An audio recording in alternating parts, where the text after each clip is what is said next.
Ira Wildenbisten attends a dull matchmaking meeting while musicians play in the background. The brown-haired suitor claims this is also his first time at such an event. He begins a lengthy, self-important monologue about his academic achievements and high grades. Ira smiles politely but finds his constant bragging about himself incredibly boring and tedious. Despite her lack of interest, the man continues to boast about winning various academic awards. She questions her mother's judgment for suggesting such an ordinary and uninteresting man for her. The man suddenly addresses her directly, causing Ira to look up from her tea.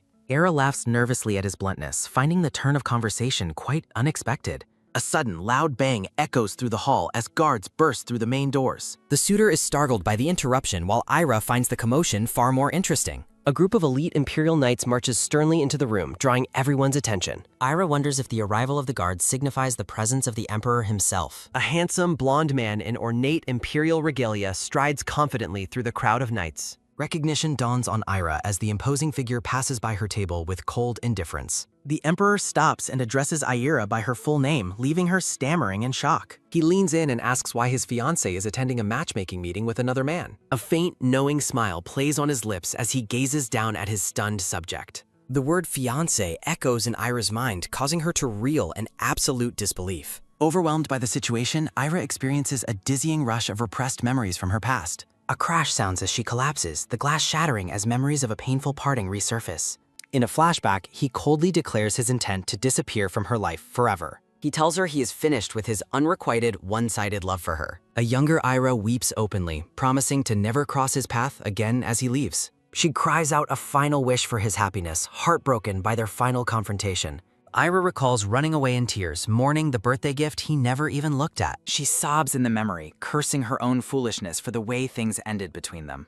3 years of isolation pass before Ira travels by carriage to the new Emperor's coronation. Inside the carriage, Ira complains to her friend about the coronation falling on her birthday. Her sensible friend, Rennie Darien, reflects on her own past feelings for the insensitive Emperor. Ira looks down at the sparkling jewelry she wore for the day's formal event. She explains that her lovely bracelet was a birthday gift from her brother, Elfane. Ira fondly remembers her brother presenting her with a survival kit for her palace adventure. When Rennie asks if he was joking, Ira confirms her brother is always dead serious. The carriage arrives at the palace where an official voice welcomes the two noble ladies. Ira steps out onto the palace grounds, her elegant blue and white dress trailing behind her. She pauses and looks up, mentally preparing herself for the difficult evening ahead. Ira sighs as she watches the other nobles, wishing she could avoid the party altogether. She decides to stay for only a short while before making a discreet exit.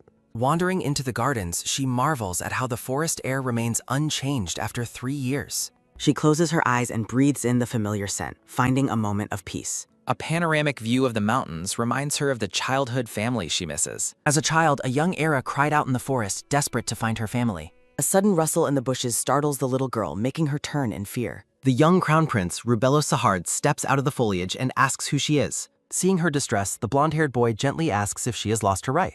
Little Ira clutches her dress nervously, still tearful from being alone in the deep woods. He offers his hand with a kind smile, inviting her to come with him to safety. They walk through the grass as he remarks that the imperial forest seems to like her. The boy leans in close, reminding her to keep their meeting in the forest a secret. He places a finger to his lips, sealing their new bond with a playful secret.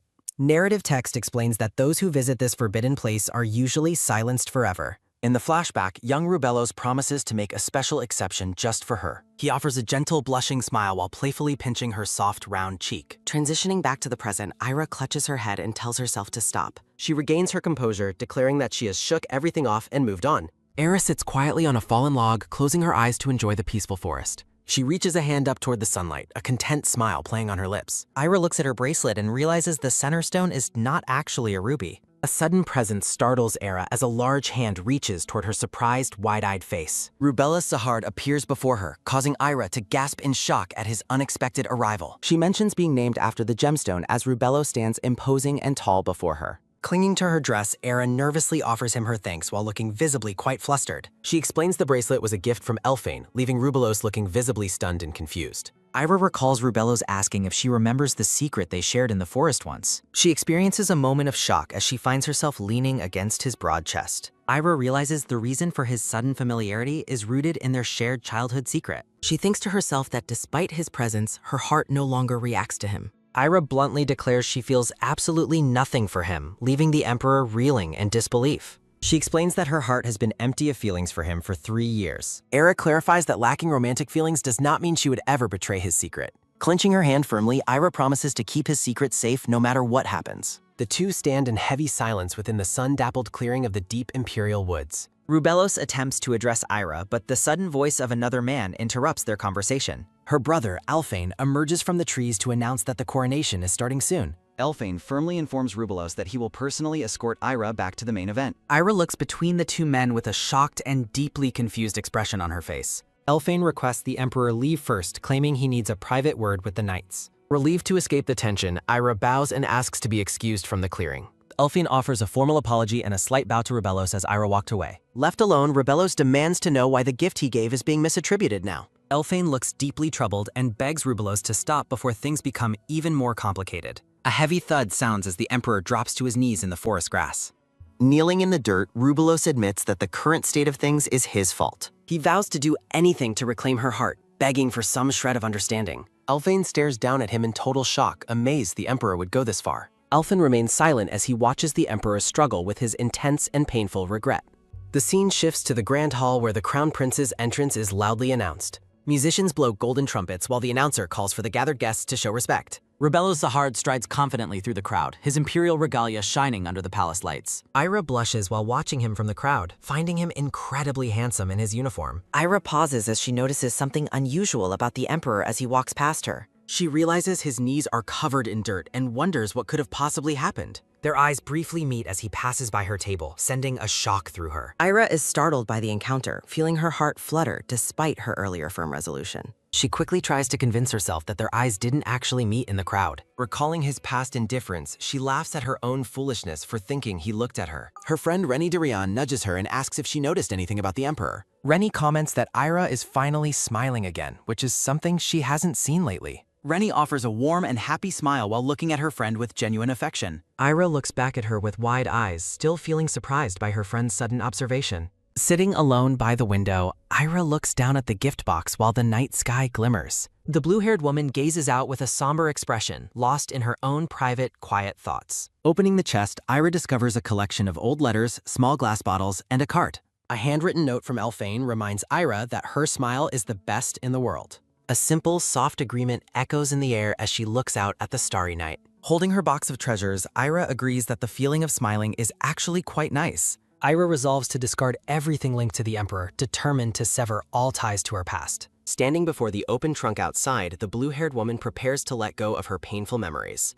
Peering into the chest, Aira notes that there are many things she has collected over time. Holding a diary, Aira questions what to do with these books that are filled with her memories. In the outdoor courtyard, the pages of the past flutter as she prepares to erase her history. Aira falls into a heavy silence while staring down at the open book in her hands. She decisively snaps the diary shut and tosses it back into the trunk with a sharp sound. Staring out with determination, Aira declares that these reminders must disappear and be completely erased. The blue-haired woman vows to wipe everything away and be reborn as a completely new person. Aira announces to her mother that she is attending the matchmaking meeting, receiving a warm, supportive response. Despite her attempts to forget Rubelos, the Emperor asks what his fiancée is doing at the meeting. Recalling the shocking encounter with the Emperor, Aira realizes it makes perfect sense that she fainted. Waking with a start, the blue-haired girl gasps at the impossible idea of being the Emperor's fiancée. Looking around the unfamiliar, grand bedroom, Aira realizes she is definitely not in her own room. Closing her eyes in relief, the woman tries to convince herself the encounter was only a dream. Aira tells herself that such an outrageous event could never actually happen in her real life. Walking through the halls, she laughs at the dream while dismissing the Emperor's claim on her. Aira suddenly pauses, questioning why His Majesty would have actually crashed the matchmaking meeting in reality. Aira is horrified to overhear women discussing the Emperor's intrusion, realizing her experience was not a dream. One lady suggests the Emperor seeks revenge for Aira's past persistence while the other urges caution.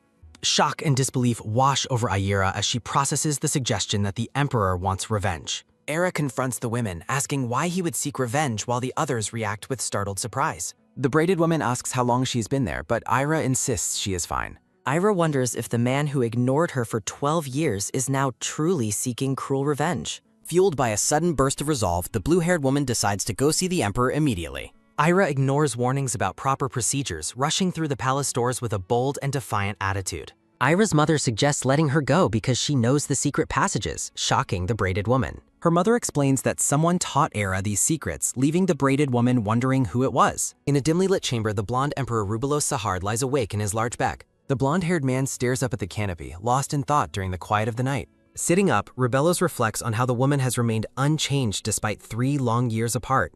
The blonde man sits quietly in his room, asking how his Uncle Tail is currently doing.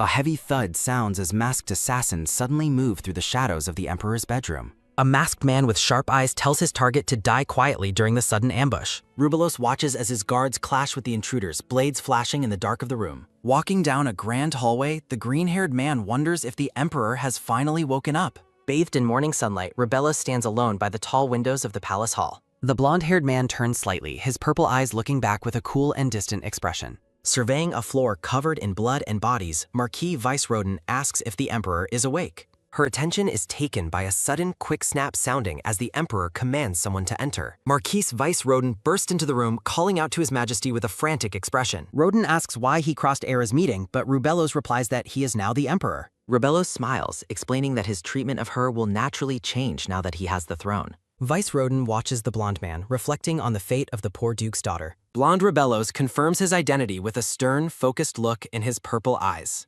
Her attention is taken by a sudden, quick flinch sounding as Roden reacts in surprise. Roden asks about the ministers, while Rubelos notes they have been waiting quite a while. A murmur rises as Rubelos faces the crowd in the conference room holding a document. Her attention is taken by a sudden, quick bang sounding as a hand slams the table. Aira shouts at the Emperor, demanding to know what he has done this time. Frustrated and confused, the blue-haired woman demands a proper explanation for the Emperor's recent actions. Aira storms through the murmuring crowd, her sudden entrance causing a significant stir among the guests. Rubelos looks up in utter shock, uttering her name as she approaches him during the meeting. Her attention is taken by a sudden, quick stop sounding as Era freezes in her tracks. Era panics, realizing she forgot the Emperor is no longer alone after 3 long years.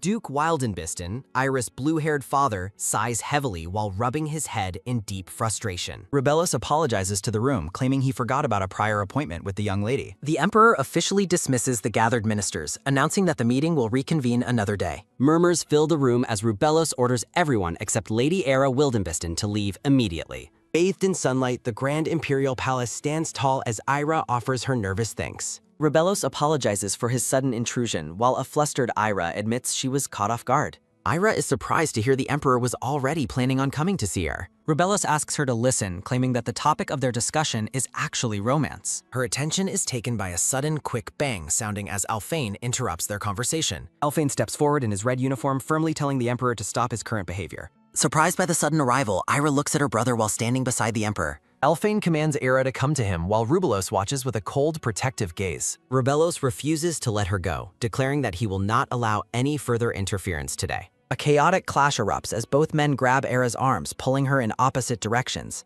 Ira realizes the Emperor was only referring to a romance story in the Imperial Publicity magazine. Alphane demands his sister be released, but Rubelos begins to claim she belongs to him. Ira stands between the bickering men, visibly annoyed by their childish and competitive behavior. Her attention is taken by a sudden, quick slap sounding as Ira forces them to stop. Ira points at Rubelos, loudly explaining that she was simply doing her professional duty. She clarifies that His Majesty only wanted advice on a romance novel, confusing both men. Ira notes the importance of the Imperial magazine and the impact of the novel's image. Feeling honored, Ira smiles brightly while holding the magazine and discussing her new important task. Rubelos thinks to himself that no one takes romance more seriously than a 19-year-old girl. Ira angrily confronts Alphane, accusing him of getting in the way of her important work. The blue-haired woman looks at her brother and asks if his claims are actually true. Alphane stares at the Emperor with a look of intense disbelief and growing frustration. Rubelos wonders why the other man is acting so defensive regarding their shared childhood past. Alphane offers a formal apology for the misunderstanding, hoping to de-escalate the rising tension. The scene shifts to a quiet room where a trunk and trophies sit on a dresser.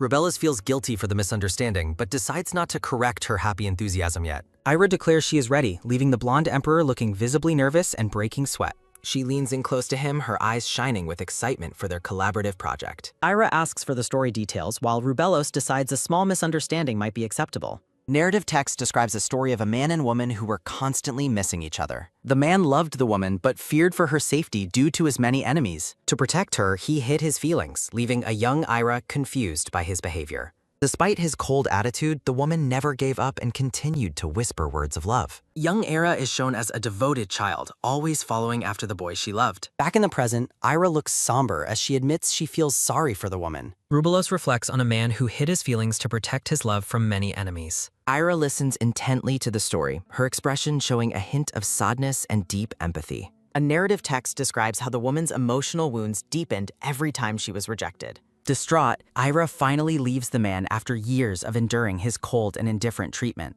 Once powerful, the man returns to her side, but the narrative notes their timing is off. The woman informs him that her feelings have vanished and she no longer loves him. Determined to win her back, the man vows to devote everything to reclaiming her lost heart. Back in the present, Ira smiles brightly and eagerly asks what happens next in the story. Rubello smiles gently at her, seemingly pleased by her genuine interest in his narrated tale. Ira's excitement quickly turns into utter confusion when she realizes that was the entire story. Rubellus asks for her opinion, but Ira questions how to judge a story that ends abruptly. Ira concentrates hard, reminding herself this novel is for a prestigious imperial publication and needs perfection. She adopts a professional tone, stating the story isn't quite right for a business-focused imperial magazine. The Emperor looks surprised and slightly taken aback by her blunt and honest professional assessment. Gesturing emphatically, Ira explains that the story lacks the essential element of a heart-fluttering romantic feeling. Ira laughs off the short prologue, noting that the curtain on the play has only just risen. Rubellus agrees, stating that readers cannot truly judge the work until it is completely finished. Her attention is taken by a sudden, quick sparkle sounding as Rubellos gazes at her intently. Ira finds it strange that romance was discussed at a state council, but Rubellos confirms it.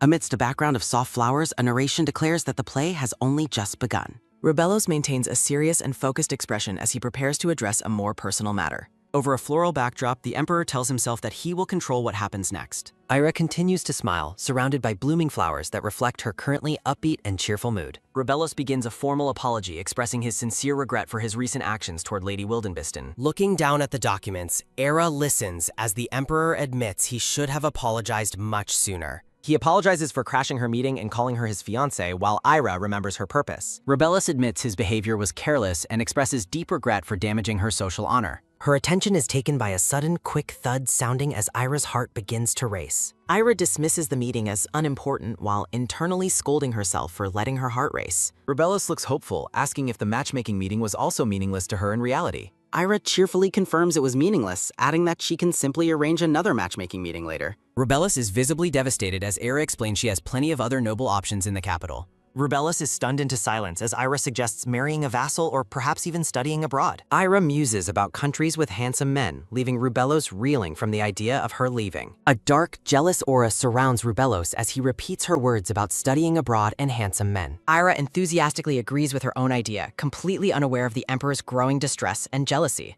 Her attention is taken by a sudden, quick clench, sounding as Rubellos grits his teeth. Ira asks if he is all right, wondering why he finds her plans for the future pointless. Rubellos finally snaps, desperately asking why she would seek others when she could just marry him. In a sudden outburst, Rubellos demands she marry him instead of seeking out other pointless matches. Rubellos immediately covers his mouth in shock at his own words while Ira stands frozen in surprise. Ira stands in stunned silence, wondering if she actually just heard the Emperor propose to her. Looking troubled, Ira questions why he would suddenly bring up the topic of marriage and fiancés. Rubellus looks pained and deeply embarrassed by his impulsive confession, unable to meet her gaze directly. Her attention is taken by a sudden, quick gasp sounding as Rubellus realizes the impact of his words. Tears well up in Ira's eyes as she processes the unexpected and heavy weight of his proposal. Ira remains silent, her mind racing with conflicting emotions as she stares down at her dress. Rubellus looks dejected when Ira firmly states that she does not want to marry him. A memory shows young Ira offering cake to a cold, silent Rubellos who completely ignores her.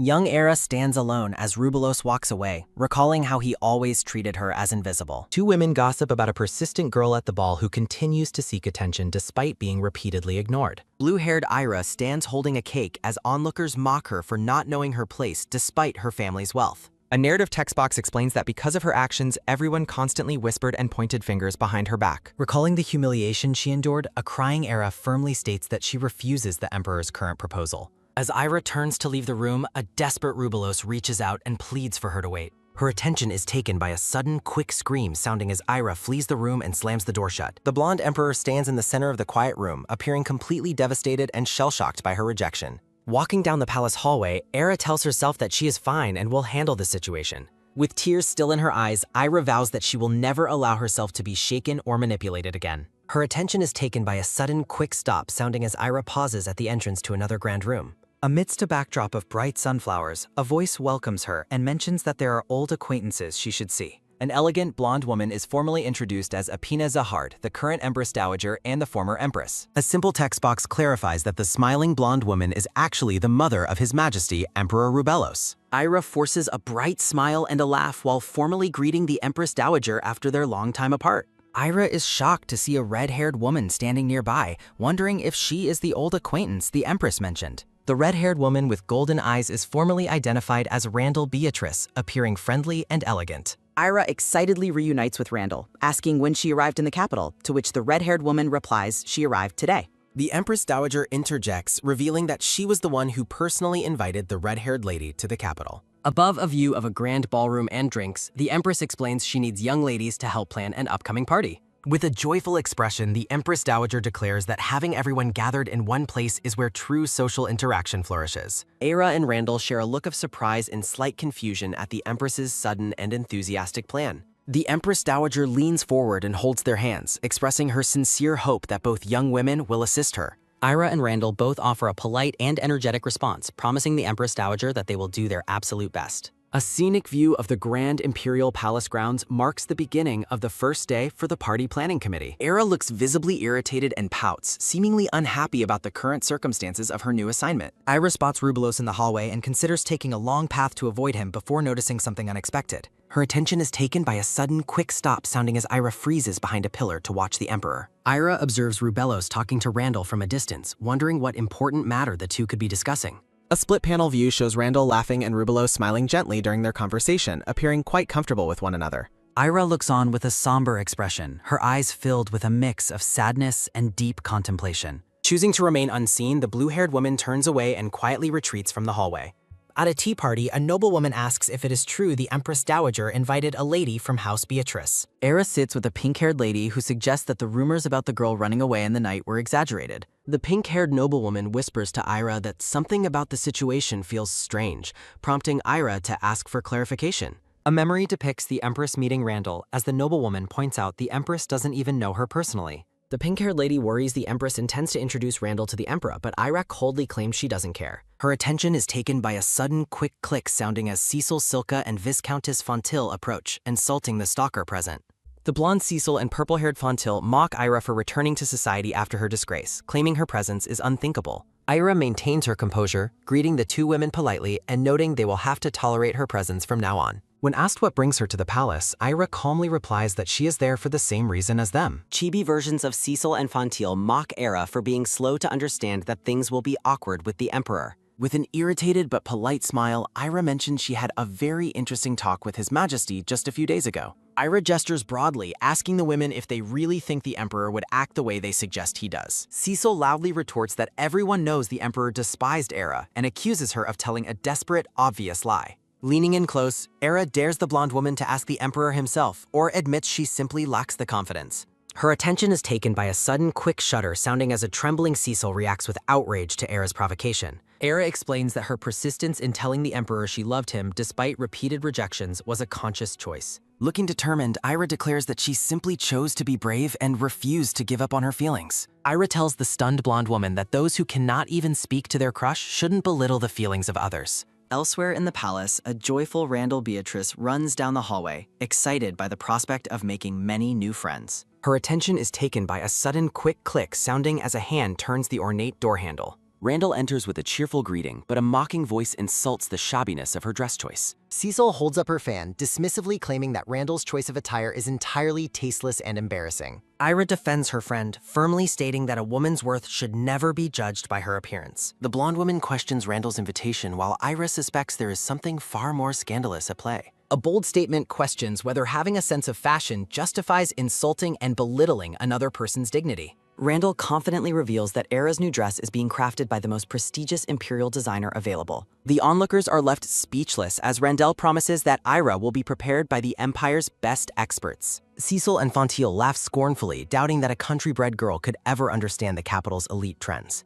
Ira expresses her irritation while Randall prepares to drop a truth that her rival could not know. Randall shocks Ira by revealing the Emperor is personally ensuring she has the most exquisite dress imaginable. Atira stands frozen in the Grand Hall, trying to process the confusing news about the Emperor's personal involvement. The blue-haired woman is visibly rattled by the mention of being his partner for the upcoming event. A flashback shows Rebellos meticulously inquiring about Randall's favorite colors and gemstones to help choose a gift. Randall admits she has no specific design preference, leaving the Emperor to handle the finer creative details alone. Finishing the discussion, Randall stretches casually and notes that she has answered all of his specific personal questions. Randall joyfully explains that the value of a gift depends entirely on the person who is giving it. Rebello stands silently with a dark, intense gaze as Ira considers the political implications of his sudden actions. Narration explains that Era's powerful family remains the only noble house capable of challenging the imperial crown's authority. Memories of their youth show young Rubellos playing with Tail Zahart, the late emperor's ambitious younger brother. Tail Zahart is revealed to have been a persistent threat who constantly sought to seize the succession rights. Despite Tail's efforts, the narration clarifies that Rubelos' exceptional talents ensured the throne was never truly endangered. After the late emperor's departure, Era's father shifted his allegiance to remain neutral in the ensuing political struggle. The Duke watches Tail depart, marking the end of Tail's time as a member of the royal family. Tail Zahard was eventually stripped of his title and banished from the palace to live as Tail Kilton. The pink-haired noblewoman notes that the Emperor's power would become absolute if he absorbs House Wildenbiston's influence. Ira realizes she had already suspected the Emperor's true motives, but simply chose to ignore the harsh reality. The noblewoman scolds Ira for her past blindness, questioning her intelligence for ever having clung to the man. Ira is sternly warned not to fall for his tricks again, to which she offers a firm agreement. Walking away with newfound resolve, Ira claims to be reborn as Randall watches on with genuine admiration. Her attention is taken by a sudden, quick click sounding as Ira prepares to enter the next room. Her attention is taken by a sudden, quick clang sounding as Ira bursts into the hall with determination. Rubellus greets her while holding an enormous, vibrant bouquet of flowers that catches her completely off guard. The Emperor admits he came to ask a question, leaving the gathered women staring in total disbelief. Rebellos offers a charming smile as he formally asks Era to be his partner for the grand party. Ira reminds him of her previous rejection, but he admits he still fully intended to pursue her regardless. Rebellos presents the flowers, declaring his decision to wait for her despite the clear rejection she gave him. Looking down the long, empty hallway, Ira feels that the current situation is deeply and fundamentally wrong. Ira snaps at the Emperor, telling him to leave her alone and never approach her in this manner. Her attention is taken by a sudden, quick clomp sounding as Ira storms away, leaving Rubelos alone. Walking through the gardens, Ira celebrates her own calm composure and refusal to cry during the tense encounter. Her attention is taken by a sudden, quick slip sounding as Era's foot loses its grip on the path. Her attention is taken by a sudden, quick thud sounding as Ira falls face first onto the grassy ground. Rubbing her head, Era tells herself that preparations are going well despite her clumsy and undignified little tumble. Overhearing a conversation, Ira learns that some people associate the Emperor's red eyes with dangerous and evil powers. Ira hides in the bushes, horrified to hear that 60 assassins plan to infiltrate the upcoming palace celebration. The conspirators plot to strike during the grand party, confident that even a human with powers can die. A man mocks his companion's foolishness, while Ira remains hidden, listening intently to their dangerous secret conversation. The men discuss the mysterious disappearance of prisoners, noting that no corpses were ever recovered from the dungeon. The man with gray-streaked hair wonders about their fate, concluding that their whereabouts remain a total mystery. The man with gray-streaked hair explains that they must eliminate the target regardless of the location. Hiding in the bushes, Ira realizes Rubelos is in grave danger and panics at the discovery. Desperate to warn him, Ira asks a palace guard for a moment to see His Majesty. The guard explains that the Emperor ordered no one be allowed through, but offers to take a message. When Ira asks when she can meet him, the guard simply states he is not allowed to say. Ira wonders how she can warn the Emperor when she cannot trust anyone around her right now. Era recalls Tail Kilton's threats and realizes there must be more intruders who have not been caught. Her attention is taken by a sudden, quick squeeze sounding as Era decides she must tell him directly. Looking determined, the blue-haired woman realizes she needs to find someone she can actually trust for help. Ira stands alone in her room, focused on her task while wearing a purple gemstone necklace. Arriving at the entrance to the Empress Dowager's palace, Ira attempts to gain a formal audience. Her attention is taken by a sudden, quick flap sounding as Era urgently asks to see the royals. A servant explains the Empress Dowager has a cold and is isolated with the Grand Emperor. Her attention is taken by a sudden, quick thrum sounding as Ira learns the isolation lasts until the party. Nearby, several noblewomen discuss choosing lilacs and freesias for the upcoming Grand Imperial celebration. Her attention is taken by a sudden, quick hum sounding as Ira identifies Tail Kilton as the mastermind. Ira is shocked that Tail remains so obsessed with the throne after all this time.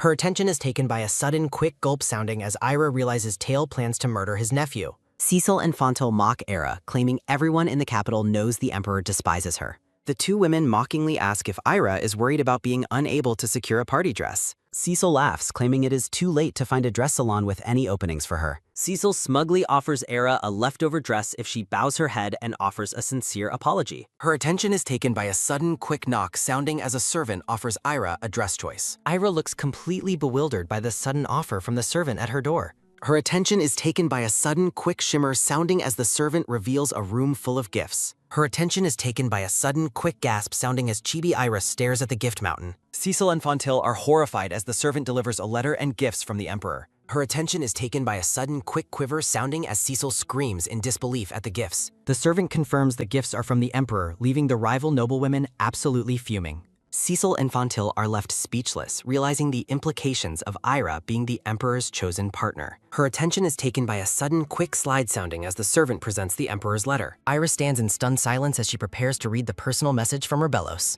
Holding the envelope, Ira stands alone in the room, reflecting on the weight of the situation. Ira carefully opens the letter, her expression unreadable as she begins to read the contents. In the letter, Rubellos admits that picking up a pen made him want to see her immediately. Her attention is taken by a sudden, quick wail sounding as Ira desperately hopes he will visit. Her attention is taken by a sudden, quick snap sounding as Rubellos refuses to go to her first. Her attention is taken by a sudden, quick huff sounding as Rubellos reveals his long-held secret feelings. The letter concludes with Rubellos promising to wait for Ira in the central garden before the ceremony. Ira is struck by a realization after reading the Emperor's specific plan to meet her. Narration notes the morning of the opening ceremony is the chosen time for their secret meeting. Her attention is taken by a sudden, quick cheer sounding as Chibi Ira celebrates this fortunate opportunity. Her attention is taken by a sudden, quick shimmer sounding as Ira looks forward to the encounter. Her attention is taken by a sudden, quick pop sounding as Ira resolves to do her duty. Holding the letter close, Ira reflects on her responsibility as a citizen of the Zahard Empire.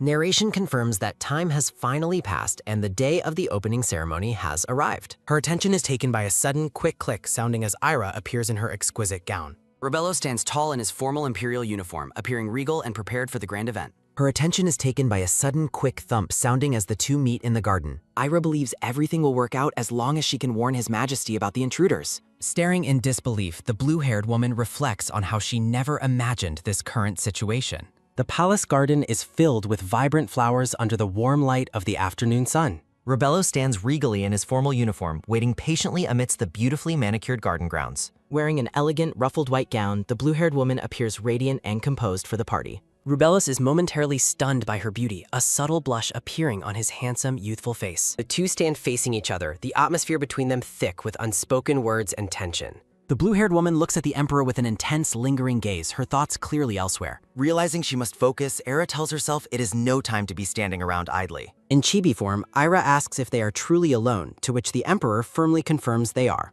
Ira explains that she came because she has something extremely important she must tell His Majesty directly. Her attention is taken by a sudden, quick click sounding as her heel slips on the floor. Panicking as she loses her balance, the blue-haired woman cries out that she's going to fall. Her attention is taken by a sudden, quick swish sounding as Rubellos reaches out to catch her. Safely caught in his arms, the blue-haired woman breathlessly offers her sincere thanks to the Emperor. Looking up at him while still being held, she offers a soft, hesitant confirmation to his gaze. Her attention is taken by a sudden, quick rustle sounding as she is lifted off her feet. The Emperor effortlessly carries the blue-haired woman bridal style, leaving her stunned by his sudden, bold action. Rebellos promises to walk slowly so she can speak, but Ira protests that he is too close. Rebellos strides through the palace halls, holding Era close as he moves with purpose and grace. Leaning in, the blue-haired woman begins to whisper her urgent and secret warning into the Emperor's ear. Her attention is taken by a sudden, quick tap sounding as Rebellos stops dead in his tracks. Watching his reaction, the blue-haired woman asks the Emperor if he was surprised by her news. Rubellos notes the shock of family betrayal, commenting on how frightening it must have been for her. The Emperor asks if she has 9 lives for listening nearby, while Chibi Ira looks on blankly.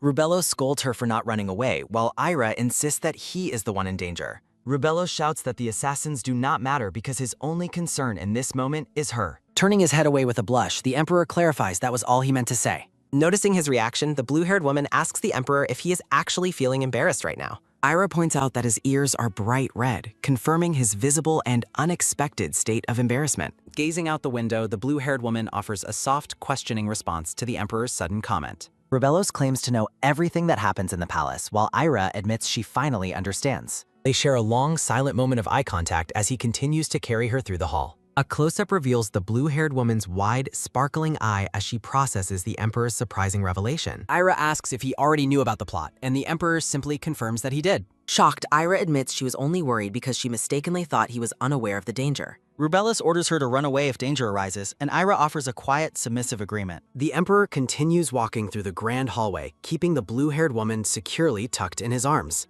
Noticing a change in their direction, the blue-haired woman lets out a small sound of confused realization. When Era asks where they are going, the Emperor reveals their destination is the Grand Party Hall. They arrive at the entrance of the crowded hall where the other guests are already gathered together. Era's eyes go wide with sudden panic as she realizes they are about to make an entrance. Ira begs to be put down, but Rubelos insists she be careful because she twisted her ankle. Her attention is taken by a sudden, quick wail sounding as Ira desperately pleads for him to listen. The Emperor maintains a calm and determined expression as he prepares to face the crowd of nobles. Her attention is taken by a sudden, quick huff sounding as Rubelos refuses to put her down. The noblemen in the hall are left completely speechless by the sight of the Emperor carrying Ira. Era's father and brother watch in stunned silence as the Emperor approaches with his unexpected burden.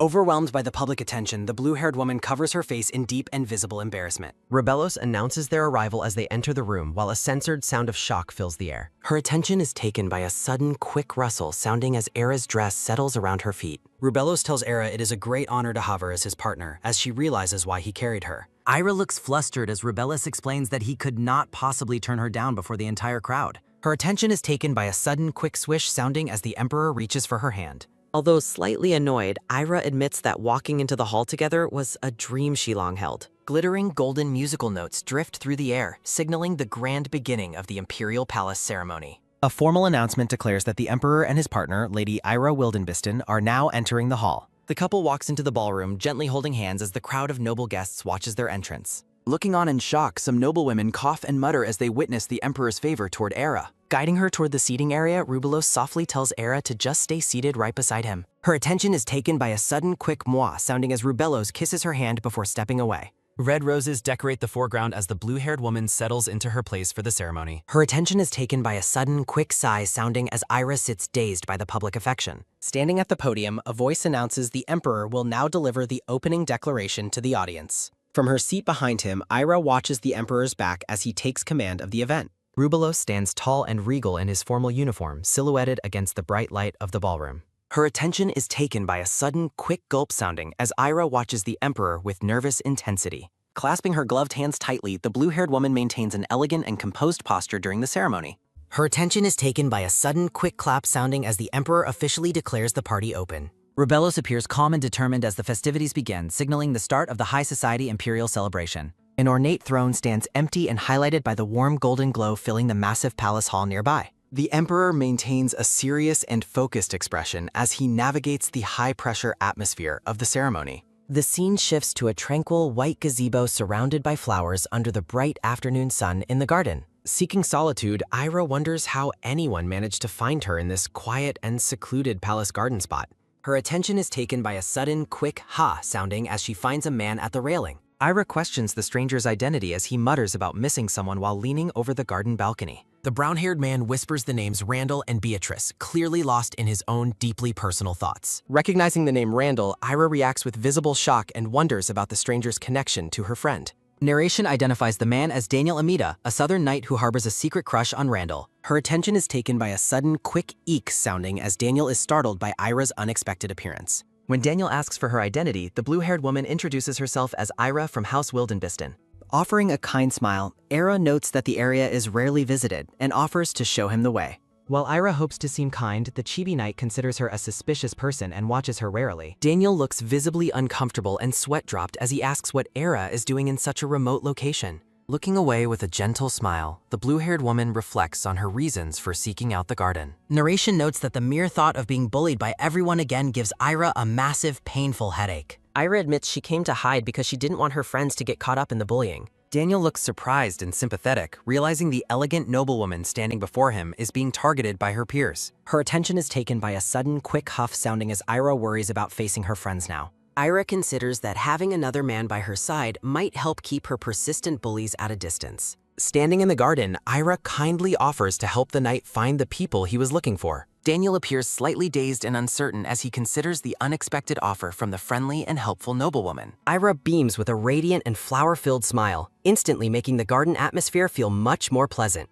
Narration reveals that the blue-haired woman is pleasantly surprised to discover that Randall has such a kind-hearted friend. Her attention is taken by a sudden quick tap sounding as the pair begins walking through the garden together. Thinking she knows the layout, Ira asks if the party hall is in the direction they are walking.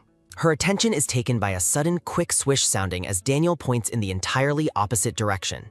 The two share a laugh, finding humor in their mutual confusion as they navigate the massive palace grounds together. Her attention is taken by a sudden, quick tsk sounding as Daniel reacts to the blue-haired woman's cheerful laugh. Narration wonders about Randall's current location as the pair continues their search through the festive and crowded palace. Ira suggests finding Randall in a crowded place since it is her first palace party and she's likely excited. Narration notes the time as a voice wonders where Ira has disappeared to during the party. Her attention is taken by a sudden, quick tap sounding as Randall and Lenny decide to search quieter spots. Her attention is taken by a sudden, quick murmur sounding as the crowd mingle in the palace hall. Searching for his partner, Rubelos looks around the room and silently wonders where Ira could be. The blue-haired woman stands among the guests, offering a pleasant and cheerful smile to those nearby. Rubelos watches her from afar, his expression softening into a warm and affectionate smile. Her attention is taken by a sudden, quick tap sounding as the Emperor stops while watching the pair. Daniel suggests heading outside since Ira isn't there, and she agrees to go with him. The brown-haired knight looks slightly flustered as he prepares to escort the noblewoman out. Ira beams with joy, her face illuminated by a radiant smile as they walk together. Her attention is taken by a sudden, quick tap sounding as Rubelos remains silent while watching them leave. A bubble announces a departure as the scene shifts away from the immediate palace hallway. Her attention is taken by a sudden, quick rustle sounding as Rubelos turns with a stern expression. The intricate embroidery of a dress hem is shown as someone moves across the palace floor. Randall complains about being hungry, prompting Lenny to suggest finding food in the palace garden. Her attention is taken by a sudden, quick chatter sounding as guests gather in the sunny palace garden. A speech bubble recounts a story about Randall's swollen cheek after a bee sting incident. Era and Daniel walk through the garden together as she laughs at his amusing story. A pair of noblewomen watch the couple from a distance, their faces filled with visible annoyance. One woman mocks Era for flirting with another man after being rejected by the Emperor. Her attention is taken by a sudden, quick sigh sounding as they speculate about Era's future. Daniel reflects on the cruelty of noble society and the way they bully others for amusement. A purple-haired noblewoman approaches, claiming she had no idea the blue-haired lady was present. Her attention is taken by a sudden, quick tap sounding as she greets them with a cold smile. Her attention is taken by a sudden, quick wobble sounding as she claims her hand slipped. Wine stains the knight's uniform after the woman intentionally spills her drink on him. Maintaining a calm and protective demeanor, Daniel quietly advises Era to be careful of the mess. Her attention is taken by a sudden, quick huff sounding as the woman offers a forced apology. Daniel notes how much palace etiquette has changed as he stares at the woman with cold eyes. A thought bubble questions if treating a duke. The purple-haired woman looks flustered and unexpected Rabal. Offering a shallow apology, the two noble women quickly excuse themselves and leave the garden. Ira asks Daniel why he protected her, but he insists that it is a knight's duty. Looking concerned, Ira apologizes for the situation while Daniel continues to inspect his stained uniform. A close-up highlights the blue-haired woman's face as she watches the knight with a saddened expression. Her attention is taken by a sudden, quick tap sounding as Ira tries to clean the stain. Daniel insists he can handle it himself, his expression turning slightly sheepish under her focused attention. Her attention is taken by a sudden, quick tap sounding as their hands touch over the stained fabric. Rubelos stands alone on a stone staircase, his gaze fixed on something in the distance. A soft and blurred light transition signals a shift in the mood or time of the scene. A close-up highlights the Emperor's intense eye as he watches the pair with cold focus. Her attention is taken by a sudden, quick tap sounding as Randall and Lenny approach the Emperor. Her attention is taken by a sudden, quick step sounding as Lenny notes that Daniel has met Ira. Daniel is startled to see the Emperor, while Ira reacts with visible surprise at his sudden arrival. Daniel explains that he got lost and Ira helped him, while Rubelos listens in silence nearby. Her attention is taken by a sudden, quick glance sounding as Rubelos suggests Daniel go to a waiting room. Ira attempts to speak up as the Emperor turns his attention toward her once again. Rubelos stares intensely at the blue-haired woman, his silent gaze creating a tense and heavy atmosphere. Lenny offers to guide Daniel to the waiting room, while Randall thanks her for the help. Her attention is taken by a sudden, quick tug sounding as Lenny and Randall drag the knight away. Standing in the sun-drenched garden, Ira asks the Emperor if he needed to speak with her. Rubelos stands with his back to her, his regal posture silhouetted against the bright afternoon light. The two stand facing each other, a heavy and uncertain atmosphere hanging between them in the quiet garden. Her attention is taken by a sudden, quick gasp sounding as Ira reacts to his unexpected question. Maintaining a serious and piercing gaze, Rebellos asks her to clarify her relationship with the knight, Daniel Amita. Ira is visibly flustered and reflects on the amusing and harmless conversation she shared with Daniel earlier. A flashback shows the pair walking together as Daniel shares a story about Randall's encounter with a bee. Smiling warmly, the blue-haired woman asks if that incident was when he first developed feelings for Randall. Daniel urgently pleads with Ira to keep his secret, fearing that rumors could cause trouble for his friend. Looking genuinely relieved and happy, the knight expresses his gratitude that Randall has such a kind-hearted friend. Ira reflects on Daniel's sincerity, noting that his feelings for her red-haired friend are clearly deep and genuine. The scene returns to the present as Rubellus watches her with a cold, intense, and unreadable expression. Ira notices his gaze and wonders if he has ever looked at her with such a smile recently. Rubellos cuts her off with a sharp and dismissive tone, stating that she doesn't need to explain anything. Her attention is taken by a sudden, quick breath sounding as Ira looks up at the Emperor in surprise. Looking away with a conflicted and slightly pained expression, Rubellos prepares to end their tense conversation. The pair stands in silence, the distance between them feeling vast despite their physical proximity in the garden. Rebellos claims that he has no right to hold her back or interfere with whatever makes her happy. Turning on his heel to leave, the Emperor coldly declares that he will no longer be a burden. In a final, quiet thought, he expresses a sincere wish for her future happiness despite his cold departure. Rubellus walks away with a firm and determined stride, leaving the blue-haired woman alone on the palace grounds.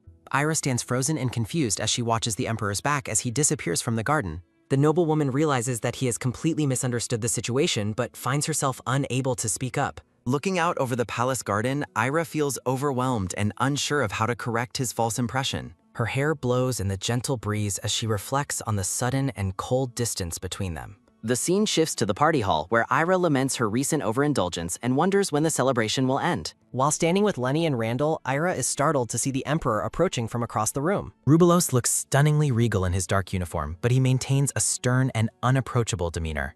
Without acknowledging her presence, the Emperor abruptly turns and walks away, clearly avoiding any direct interaction with Ira. Her attention is taken by a sudden, quick gasp sounding as Ira is left bewildered by his cold behavior. Seeking a distraction from the awkward social scene, Ira asks her friends when their next tea party is. While Randall and Lenny discuss the event, Ira remains lost in thought, her mind fixed on the Emperor. Rubellos continues to walk away, his intentional avoidance making Ira feel more isolated and confused than ever. Ira reflects on her earlier declaration of lost interest, yet she finds herself deeply bothered by his coldness. Memories of his recent kindness and protective gestures flood her mind, making her question her own true feelings. Ira considers that if he was going to abandon her so easily, his previous actions are even more confusing. The blue-haired woman wonders why he acted in ways that led her to believe he actually cared. Randall reaches out and grabs Ira's arm, pulling her back to the reality of their current conversation. Lenny and Randall watch her with concern, noticing that their friend is unusually distracted and troubled. The scene shifts to a more intimate setting as the three friends gather around a table for tea. Ira concludes that her feelings must have meant very little to the Emperor if he could leave so easily. In a moment of quiet self-reproach, the noblewoman considers herself a fool for hoping for something more. A speech bubble introduces the latest gossip about Count Ralph Linderman's activities in the Northern Territories. During their tea, Lenny mentions that the Count has been seen pursuing Lady Silka with great persistence recently. Randall looks surprised by the news, while Lenny notes that Silka is notorious for her popularity among men. Ira leans on her hand and sighs, noting that even Lady Silka seems to be finding romance now. A heavy and somewhat awkward silence falls over the three friends as they reflect on their own lives. Her attention is taken by a sudden, quick sigh sounding as the trio collectively feels the weight of their situation. Lenny, known for her impossibly high standards, warns Randall not to settle for just any man she meets. Randall looks miserable and self-deprecating, lamenting that her shut-in lifestyle makes it unlikely she'll ever find someone. The blue-haired woman reflects on her stalker reputation, certain no one would date her. Lamenting their shared single status over tea, Ira and her friends sigh in unison. Her attention is taken by a sudden, quick clatter sounding as the scene shifts. Looking at her companions, Ira flatly declares that she is currently starving for food. A servant recommends the apple tart, prompting the blue-haired woman to offer her thanks. Her attention is taken by a sudden, quick clatter sounding as they prepare to eat. Happily eating her treat, Ira declares that this is the best tart of her life. The bright afternoon sun shines brilliantly across the clear blue sky of the palace. Squinting against the glare, Ira notes the sunlight is almost too strong to bear. A hand offers a parasol as a voice suggests using it before heading back inside. Ira thanks the woman in the large hat, who politely dismisses the gesture. Holding the parasol, Ira wonders about the identity of the kind woman she should thank. Sunlight dapples the blue-haired woman's dress as she grips the handle of the gift. Her attention is taken by a sudden, quick click sounding as the parasol opens fully. Walking through the garden, Ira reflects on how nice the shade of the parasol feels. Her attention is taken by a sudden, quick shout sounding as a woman screams. Stopping in her tracks, Ira looks toward the nearby woods with a confused expression. A man orders Lady Silka to come quietly as she struggles to break free. Ira recognizes the victim as Lady Silka, who is desperately calling for someone to help. Her attention is taken by a sudden, quick silence sounding as the garden becomes still. Watching the unfolding violence, Ira panics internally while wondering what she should possibly do. The man roughly grabs Lady Silka's shoulder, causing her to scream as she resists him. The man yells about fetching a document for their sake while glaring at the woman. Lady Silka asks if he takes her for an idiot, explaining the contract's true purpose. The man tells her not to lump them together, claiming she was the pursuer. Wearing a sinister grin, the brown-haired man notes he tried to settle things peacefully. Her attention is taken by a sudden, quick yank sounding as he grabs her hair. He threatens to ruin Lady Silka's reputation with rumors of carousing that he can fabricate. Looming over her, the man menacingly asks if they should start their carousing right now. Close to her ear, he hears Lady Silka's desperate, tearful plea for him to stop. Her attention is taken by a sudden, quick whoosh sounding as an intervention occurs. Lady Silka weeps as she is pulled away from her attacker by a sudden force. Stumbling backward, the brown-haired man asks what is happening with a look of pure confusion. Ira shields Lady Silka as the man demands to know who has dared to interfere. Recognizing the noblewoman, the man notes it was her all along with a mocking tone. Identifying Ira as the Duke's daughter, he is asked how he knows her identity. Claiming friendship with her father, the man tells the blue-haired woman to get lost. Ira stands firm, declaring that using violence against those who are weaker is completely unacceptable. Smirking, the man challenges her to see just how unacceptable the situation truly is. Rebello strikes the harasser down as Lady Silka and Ira watch the sudden violence. Glaring with intense purple eyes, the Emperor notes this occurs in the middle of the palace. Her attention is taken by a sudden, quick thud sounding as the man cowers. A dark thought bubble declares that the wicked man will never die a peaceful death. Maintaining a cold and unforgiving expression, Rubelos pins the man down with his boot. The Emperor orders his men to take the perpetrator away as he looms over him. Her attention is taken by a sudden, quick clatter sounding as Ira drops her parasol. Turning his gaze toward the women, Rubelos prepares to address the shaken, blue-haired noblewoman. Rebellos calls out Ira's name, receiving a soft and uncertain response as they lock eyes. Looking distraught, the Emperor reminds her to run without hesitation whenever things become dangerous. Looking deeply pained, Rubelos asks why on earth she would risk herself like that. Her attention is taken by a sudden, quick sniffle sounding as Ira looks completely shaken. Rubelos denies a previous claim and expresses deep worry about her being harmed. The blonde Emperor lies on the ground with the blue-haired woman in his arms. Her attention is taken by a sudden, quick gasp sounding as Ira leans against him. A close-up reveals the Emperor's intense purple eye as he looks at her. Her attention is taken by a sudden, quick squeeze sounding as Rebellos pulls her closer. Her attention is taken by a sudden, quick thud sounding as she questions his actions. Her attention is taken by a sudden, quick shudder sounding as Lady Silka cowers. Ira suggests taking the victim to medical care while Rebellos commands his knights to move her. The Emperor demands better security vigilance while the knight apologizes for the lapse. The subordinate acknowledges the order as the Emperor watches the women depart. Her attention is taken by a sudden, quick turn sounding as Rebellos looks aware. Her attention is taken by a sudden, quick step sounding as the group leaves him. In the palace infirmary, the blue-haired noblewoman watches over Lady Silka's recovery. Silka questions why she was saved despite having no personal obligation. Ira posits that helping someone in need requires no specific justification. Her attention is taken by a sudden, quick snap sounding as Silka sits up. Silka admits she previously harbored resentment due to being targeted by the noblewoman. A narrative bubble clarifies that her negative feelings were directed at her own parents. The blonde woman looks down with a melancholic expression as she continues her story. Silka recounts childhood lessons about being wary of higher-ranking peers. Her parents warned her about being surpassed and urged her to be cautious. Ira once proposed a cruel game while Silka struggled with feelings of jealousy. Narrative boxes describe how Silka envied the freedom that the blue-haired girl once displayed. A dark frame marks the beginning of Silka's mean-spirited behavior toward her peer. Silka expressed disdain for Ira's hobbies while feeling deeply disappointed in her own behavior. Her father praised her for being cruel, claiming she was a true success. Her parents, a close-up of Silka's green eyes reveals the depth of her current sorrow. She admits that she realized her mistakes too late and lacked the courage to apologize. Silka laments that she would change her past choices if time travel were possible. Her attention is taken by a sudden, quick sob sounding as Ira listens intently. Narrative bubbles reflect on the impossibility of reversing time to fix the past. Ira kindly reminds her that the future is still unwritten and open to change. Her attention is taken by a sudden, quick pat sounding as Ira offers comfort. Silka asks for reassurance regarding the possibility of a fresh start. Her attention is taken by a sudden, quick reach sounding as Ira offers friendship. The blonde woman reaches out for Era's hand with tears streaming down her face. Her attention is taken by a sudden, quick hug sounding as she expresses gratitude. Her attention is taken by a sudden, quick wail sounding as Silka cries uncontrollably. Her attention is taken by a sudden, quick chuckle sounding as Ira smiles warmly. The two former rivals share an emotional and healing embrace on the infirmary bed. Her attention is taken by a sudden, quick bang sounding as a door opens. A purple-haired woman enters the room and watches the emotional scene from the doorway. Ira thanks the visitor and requests she ignore the emotional scene before her. Silka begs the noblewoman to remain by her side for a while longer. Silka asks for a promise of companionship which the noblewoman happily grants. Her attention is taken by a sudden, quick creak sounding as the visitor glares. The bright sunlight begins to fade into a warm and glowing evening glow. The grand architecture of the palace stands silhouetted against the setting sun. Her attention is taken by a sudden, quick click sounding as the door opens wide. Hearing her name shouted in frantic distress, the blue-haired woman reacts with a look of shock. The group bombards Ira with frantic questions about her disappearance while demanding she gets into bed. Looking overwhelmed and dizzy, the blue-haired woman insists that she is currently feeling perfectly fine.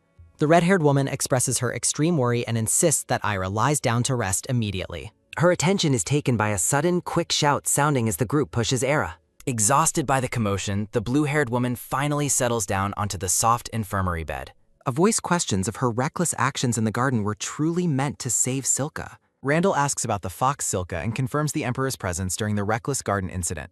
Era explains her reconciliation with Silka and requests that her friends give the woman a chance. The pink-haired woman's expression darkens as she asks for confirmation regarding the rumors of a hug. Her attention is taken by a sudden, quick flutter sounding as Era's face turns bright red. Lenny concludes that they were definitely hugging while Randall and Elfane listen to her confident assessment. A close-up of the blue-haired man's eye reveals a moment of silent and contemplative observation. Peeking out from behind the dark fabric, the blue-haired woman hears her name being called. Maintaining a serious demeanor, Elfane states that he has something important he needs to tell her. Ira looks back at him with confusion, questioning what exactly she is meant to know. Elfane hesitates to speak, casting a brief and uncertain glance toward the brown-haired woman. The brown-haired woman sighs deeply before addressing Ira as her big sister in the quiet room. Bianca advises Ira to consider their father's political strategy as they discuss the day's events. The grand interior of the palace is shown as the discussion shifts toward frequent imperial invitations. The two women discuss their frequent interactions with the Grand Emperor and the Empress Dowager. Randall admits her understanding of the situation while Lenny continues to look on with deep skepticism. Bianca explains that her questions are intended to make Ira realize things she has previously overlooked. Ira realizes that her father's political allegiance seems to lean heavily toward the powerful imperial family. She questions how standard noble etiquette relates specifically to her father's unique and personal political style. Rising from her seat, the brown-haired woman prepares to ask one final and clarifying question. Bianca winks playfully while asking Era to recall how she usually reacts to people fighting. Looking completely baffled, the blue-haired woman struggles to understand the point of this specific question. Peeking back through the door, the brown-haired woman notes that she has provided ample hints. Her attention is taken by a sudden quick bang sounding as the door slams shut. Ira finally understands the opportunistic nature of the political strategy that her sister was describing. Bianca's eye peers through the doorway as she asks Lenny and Randall to wait outside. Ira nervously summarizes the wise approach to conflict while Randall and Lenny watch with silent skepticism. A silent and intense gaze from the brown-haired woman lingers through the small opening of the door. Randall expresses her relief while noting that she sensed a tense atmosphere coming from the doorway.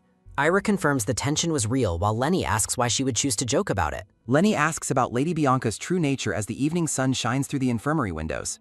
A flashback reveals a younger, upset Ira declaring that she will never speak to her brother again. In another childhood memory, the brown-haired woman checks on the young and upset blue-haired girl. Bianca explains that Elfane's shouting was actually motivated by his fear of Ira getting herself hurt. Bianca explains that Elfane lacks gentle speech, but reminds Ira of her own amazing and kind nature. The young blue-haired girl reluctantly agrees to cut her brother some slack after her sister's encouragement. A narrative bubble reflects on how much the young boy cried during that past emotional event. Elfane tearfully scolds Ira for her recklessness, claiming that she brought the dangerous situation upon herself. The emotional memory of the young boy crying his eyes out creates a deeply touching moment. Bianca reminds Elfane that his shouting was shocking to Ira despite his obvious and deep worry. Elfane blushes with surprise upon learning that Ira actually loves him, a fact he previously missed. Bianca tells Elfane that her revelation was a secret and notes that Ira would be embarrassed. The two siblings share a warm smile while reflecting on their family's enduring and deep bonds. Bianca clarifies that Ira has always maintained a neutral stance to prevent conflicts from escalating. Lenny admits feeling betrayed upon learning the truth, but expresses deep admiration for Ira's admirable nature. Era's close-up eye reflects the inner conflict of appearing neutral while knowing which side is truly right. Flashbacks show Alphane and Bianca in the palace while older women share tea in the garden sunlight. Era's father, a tall blonde man, affectionately pots her head within the grand halls of the palace. A narrative box notes that despite their closeness to the imperial family, the siblings have specific boundaries. Silhouetted against the dark, the siblings stand apart from Tail Kilton, having no political ties to him. Ira looks on with a realization as her father interacts with other high-ranking nobles in the palace. Her attention is taken by a sudden, quick clatter sounding as Ira realizes her father's true political position. Era ponders the implications of a potential marriage proposal from Rubellos intended to secure her father's support. Her attention is taken by a sudden, quick shudder sounding as Lenny and Randall react to the news. Aira realizes that the Emperor's plan for power hinges on a misunderstanding of her father's current political support. Lenny remains silent and contemplative, processing the weight of the political revelation Ira just shared with them. Randall looks to the side with a puzzled expression, questioning the complexities of the Imperial family's motives. Her attention is taken by a sudden, quick gulp sounding as the friends prepare to leave for the evening. Lenny and Randall bid Ira a good night, encouraging her to rest after their long, exhausting day. Gazing out at the blue moonlight, Ira determines that she must tell Rubellos the truth about her father. Her attention is taken by a sudden quick thud sounding as Ira leans against the wall in hesitation. A chibi version of the blue-haired woman sits on her bed, debating if telling him is right. Her attention is taken by a sudden quick wail sounding as Ira struggles with her conflicting internal emotions. Her attention is taken by a sudden quick click sounding as the woman decides to walk the gardens. Rubellos approaches Ira in the moonlight, startling her as she tries to clear her busy racing thoughts. Her attention is taken by a sudden quick turn sounding as Ira questions the Emperor's late-night presence. Rubellos explains his personal involvement in the interrogation of the man who threatened her and Lady Silka earlier. The Emperor declares his intent to uncover and punish every crime while Ira listens with a confused expression. Ira questions if he truly came all this way just to deliver news about the prisoner's upcoming interrogation. Her attention is taken by a sudden quick twitch sounding as Rubellos reacts to Era's blunt and honest question. Rubellos smiles warmly and admits that his true motivation for coming was his genuine worry for her well-being. Her attention is taken by a sudden quick thud sounding as Era's heart reacts to his unexpected confession. Ira nervously insists she is fine, explaining that her back simply hurt from lying down for too long. Rubellos insists on accompanying her for the rest of her walk to ensure she remains safe from danger. The Chibi Emperor is delighted when she agrees to his company, while Ira remains somewhat skeptical and weary. Walking together through the night forest, Rubellos notes the pleasant breeze while Ira quietly agrees with his sentiment. Ira feels crushed by guilt, wondering if she should reveal her father's support or continue keeping the secret.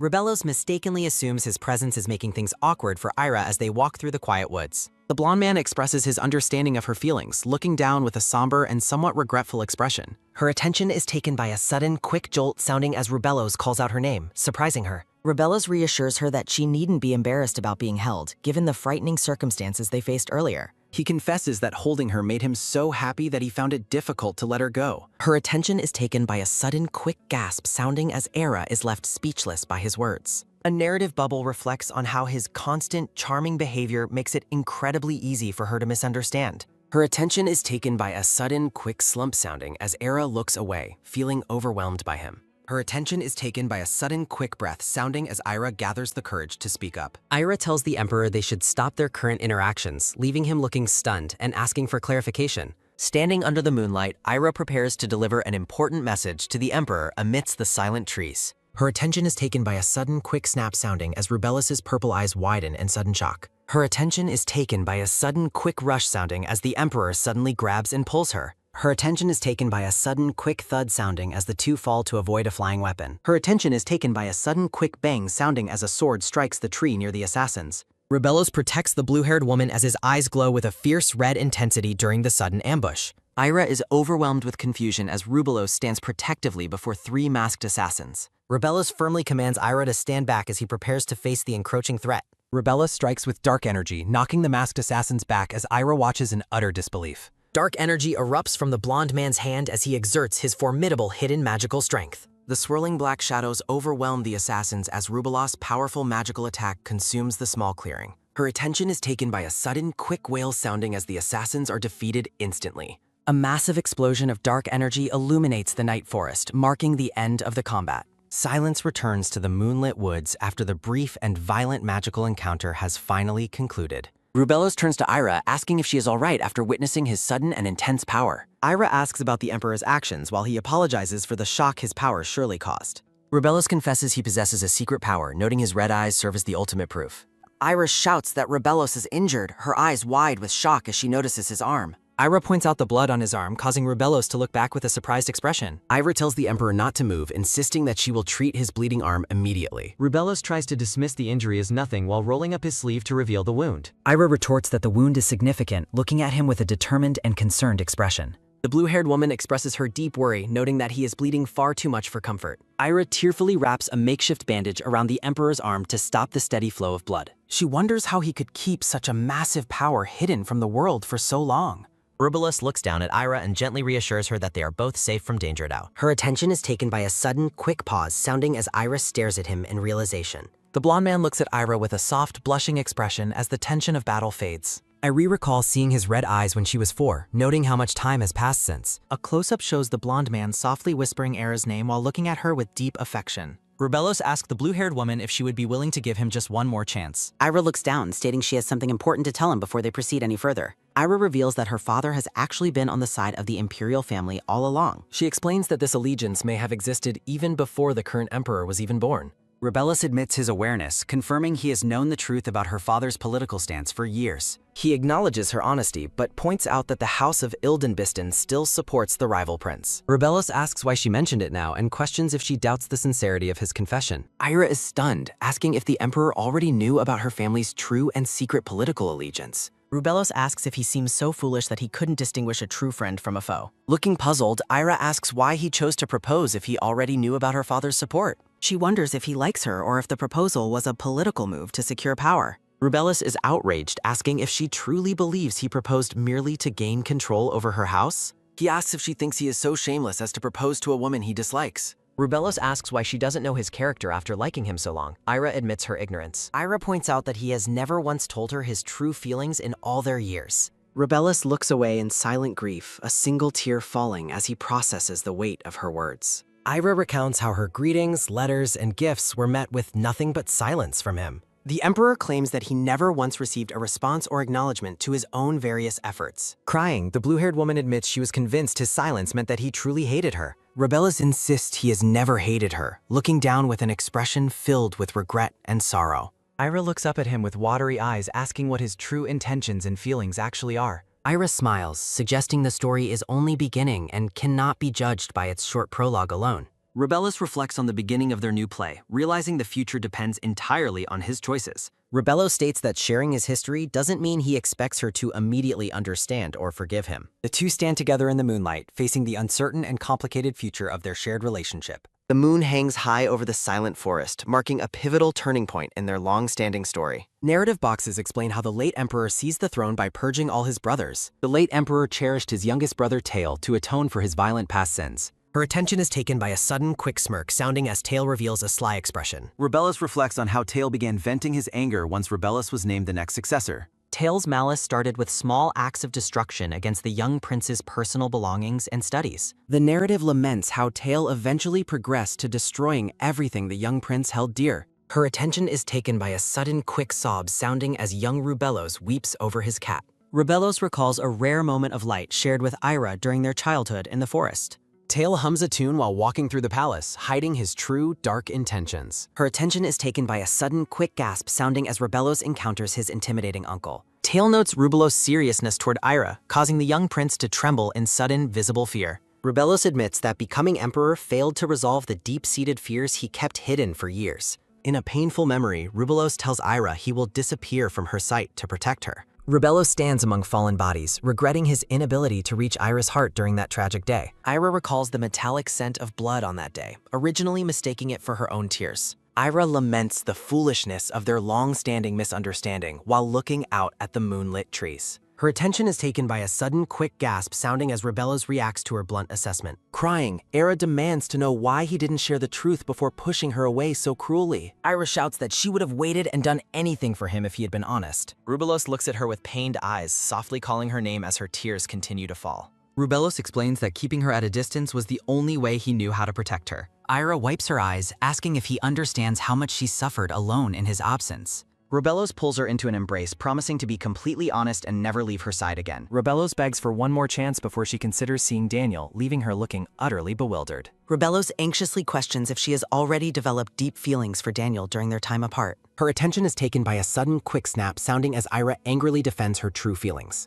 A close-up shows Rubelos' red eye as he processes the weight of her sudden emotional outburst. A slight smirk plays on Rubelos' lips as he begins to realize the implication of her words. Rubelos asks if her current presence means she still harbors deep romantic feelings for him. Turning away with a slight blush, Ira coyly avoids giving him a direct and simple answer. Ira tells the Emperor he must put in significant effort if he truly wishes to be with her. Her attention is taken by a sudden, quick glow sounding as Rubelos beams with a joyful smile. As they walk, Ira insists they stay close together because the night forest remains dark and dangerous. A dark-haired man reflects on someone hiding in the bushes during the events of that fateful day. The Duke threatens a subordinate with a fate worse than a dungeon to ensure total future compliance. Her attention is taken by a sudden, quick rustle sounding as the men investigate a nearby noise. The Duke breathes a heavy sigh, contemplating Era Wildenbisten's role in his current, complex political schemes. Narrative boxes recall how Ira and the princes frequently crossed paths as children in the palace gardens. Young Ira runs toward her brother while the Duke determines to treat her with friendly, deceptive warmth. The Duke decides that appearing kind and warm is the best way to handle the influential Graal. Her attention is taken by a sudden, quick bang sounding as a frantic messenger delivers terrible news.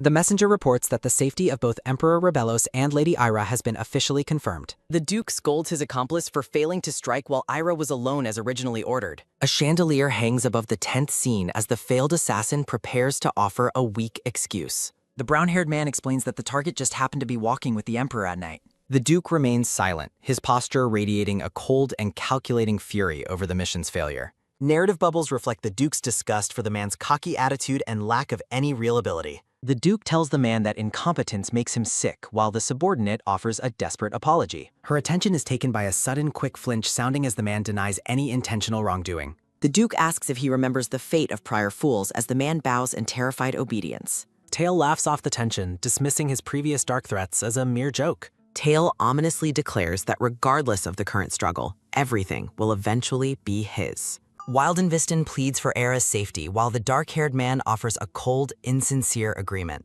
Tail notes that antagonizing the House of Wildenbisten serves no purpose for his current plans. Her attention is taken by a sudden, quick sob sounding as the mustache man panics. The blonde man ponders, making his wound bleed more to ensure he gains Era's sympathy. Her attention is taken by a sudden, quick gasp sounding as Rubelos examines his bandages. The attendant explains how worried Ira was, but the Emperor pretends to be utterly confused. Rubelos walks away dismissively while his attendant fears for his life over the Emperor's behavior. Ira sits alone at her vanity, lost in thought as she prepares for the evening. Her attention is taken by a sudden, quick bang sounding as Ira turns in shock. Era looks toward the source of the noise, her expression filled with confusion and sudden concern. A jagged speech bubble conveys her startled cry as she recognizes the person entering her room. Rubelos stands before her with a dazed, blushing expression, looking unusually vulnerable and quite disoriented. Her attention is taken by a sudden, quick groan sounding as Rubelos clutches his aching head. Ira rushes toward the Emperor, frantically asking if he is all right as he stumbles. Narrative bubbles explain his clumsy attempt to rewrap his own loose bandages during the walk.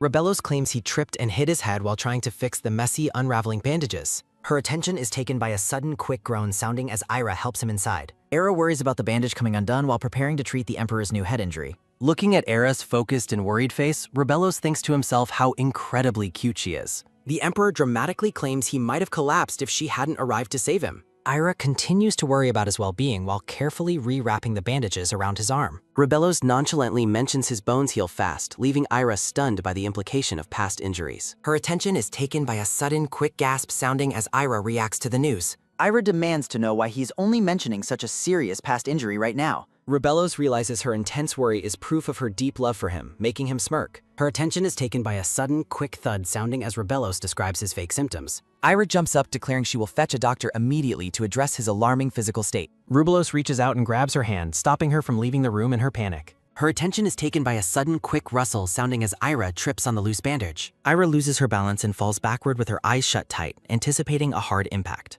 Rubelos catches her just in time, pulling her close into his arms to prevent her fall. Her attention is taken by a sudden, quick gasp sounding as Rubelos stares down at her. Ira looks up at him from his embrace, the world seeming to stop for a moment. Her attention is taken by a sudden quick glance sounding as Ira realizes something is amiss. Rubelos asks if she is hurt while staring intently into her eyes, maintaining their close proximity. Ira points out his arm seems perfectly sturdy despite his claims of a serious bone fracture. Rubelos cheesily claims that he is recovering exceptionally fast today specifically because of her presence. The Emperor thanks her with a soft smile while casually rolling his sleeve back into place. Ira asks if he acted pitiful and used medical treatment just as an excuse for closeness. Rubelos admits he exaggerated his pain but insists that he was still hurting to some degree. The blonde man looks down with a faint blush, appearing bashful after being caught in his act. Ira looks at him with a stunned, blushing expression after hearing his blunt, honest confession. Rubelos looks away in embarrassment, thinking that she will probably just assume he is lying again. Ira retorts that she was the pitiful one for 8 years while Rubelos apologizes profusely.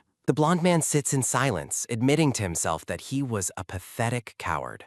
Rubelos laments how he spent years running away and pushing her away like a fool. He expresses his deep, agonizing regret for leaving the blue-haired woman alone for so long.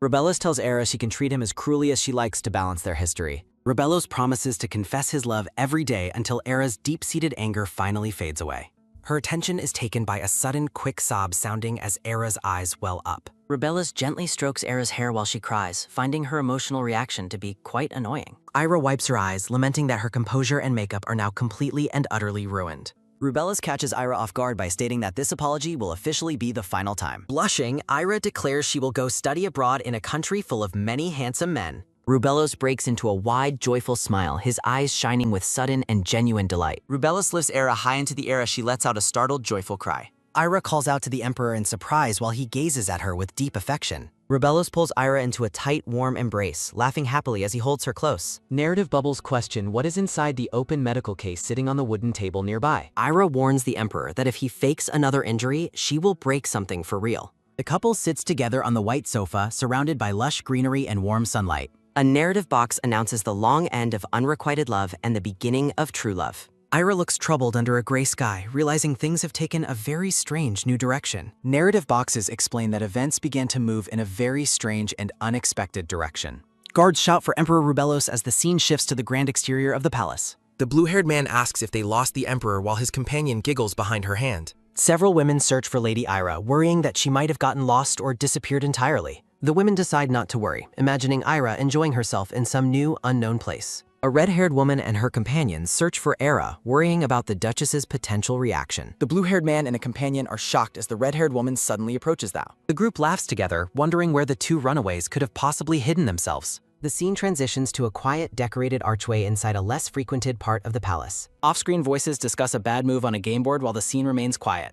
Ira points at the chessboard, realizing the Emperor has made a very significant tactical error. Rubelos realizes he is in trouble and decides to take Era's queen to even things. Ira assumes he has much chess experience, but Rubelos reveals this is his first game ever. Rubelos explains he wins by focusing on finishing quickly, while Ira questions his sudden haste. Rubelos begins his explanation, reaching out his hand with a mysterious and knowing look. Rubelos gently tucks a lock of Era's hair behind her ear, leaving her quite stunned. Ira hides her blushing face in her hands while Rubelos calls her reaction absolutely adorable. The blue-haired man explains this unused wing is the only place the Emperor can hide. A thought bubble compares the hidden Emperor to a mouse trapped in a small, tight space. The blue-haired man scolds his companion for calling the great Emperor a mere little mouse. The red-haired woman expresses her amazement at the solemn vow the Emperor made to Ira. A flashback shows the young princes crossing wooden toy swords during a childhood training session. The two young boys stand together, having just finished their playful duel in the palace gardens. Her attention is taken by a sudden, quick wind sounding as the boys examine their wounds. The young boys declare themselves sworn brothers while the adults look on and laugh heartily. A woman scolds Elphane for injuring the crown prince, while another explains it's just play. A narrative bubble warns that one must never address the crown prince in such a manner. Rubelos smiles while holding Bianca as the blue-haired man counts on her to protect him. Chibi figures show the family laughing while the blue-haired man reflects on their overall kindness. The blue-haired man warns that they must be careful how they speak about the Emperor. The red-haired woman points toward a door, announcing that they have finally reached the last room. A narrative bubble clarifies that the speaker won't become a criminal just to help her sister. The red-haired woman leads the group toward the door, ready to barge in on the couple. Her attention is taken by a sudden, quick bang sounding as the group interrupts the meeting. The group realizes they interrupted a chess match, but the white-haired woman denies the simple explanation. Ira stutters in shock, asking why everyone has suddenly barged into the private room together. Rubelos and Ira remain at the chess table, looking nervous as the group interrupts them. Her attention is taken by a sudden, quick wince sounding as Elphane demands an explanation. Elphane bellows at Rubelos to take his hands off his sister in a fit of rage. The blue-haired man calls Rubelos an insolent wretch while the other women watch them silently. Rubelos apologizes for the secrecy, explaining he planned to announce their relationship to everyone very soon. The Emperor continues to hold Era's hand firmly, signaling his commitment despite the sudden confrontation. Elphane stands with his ash-gray-haired companion, his expression remaining incredibly tense and skeptical of Rubelos. Rubelos stares directly at Elphane, formally declaring that he and Lady Ira are in love. Elphane refuses to accept the declaration, reminding the Emperor of how much he previously hurt Ira. Surrounding himself with a dark aura, Elphane warns Rubelos to stay away from his sister forever. Rubelos tries to address Elphane as a brother, but the blue-haired man rejects any further excuses. Elphane insists that even a good excuse won't erase Ira's past pain and long-standing suffering. The protective brother pleads with Rubelos not to disturb Era's heart now that she's happy. The ash-gray-haired woman and her companions observe the heavy emotional exchange from the palace doorway.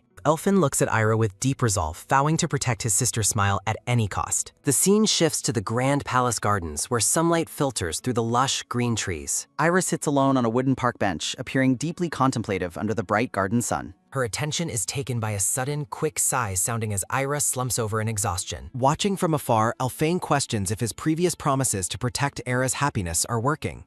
Elphane's companion suggests that time will eventually heal Era's heart while they wait and watch. A narrative bubble reflects on the 12 long years Ira spent waiting for this single moment. A flashback shows a young Era watching Rubelos walk away, questioning if she has suffered enough. Elphane acknowledges the painful truth that Ira still deeply desires to be by the Emperor's side. Her attention is taken by a sudden, quick grumble sounding as Elphane's anger keeps him awake.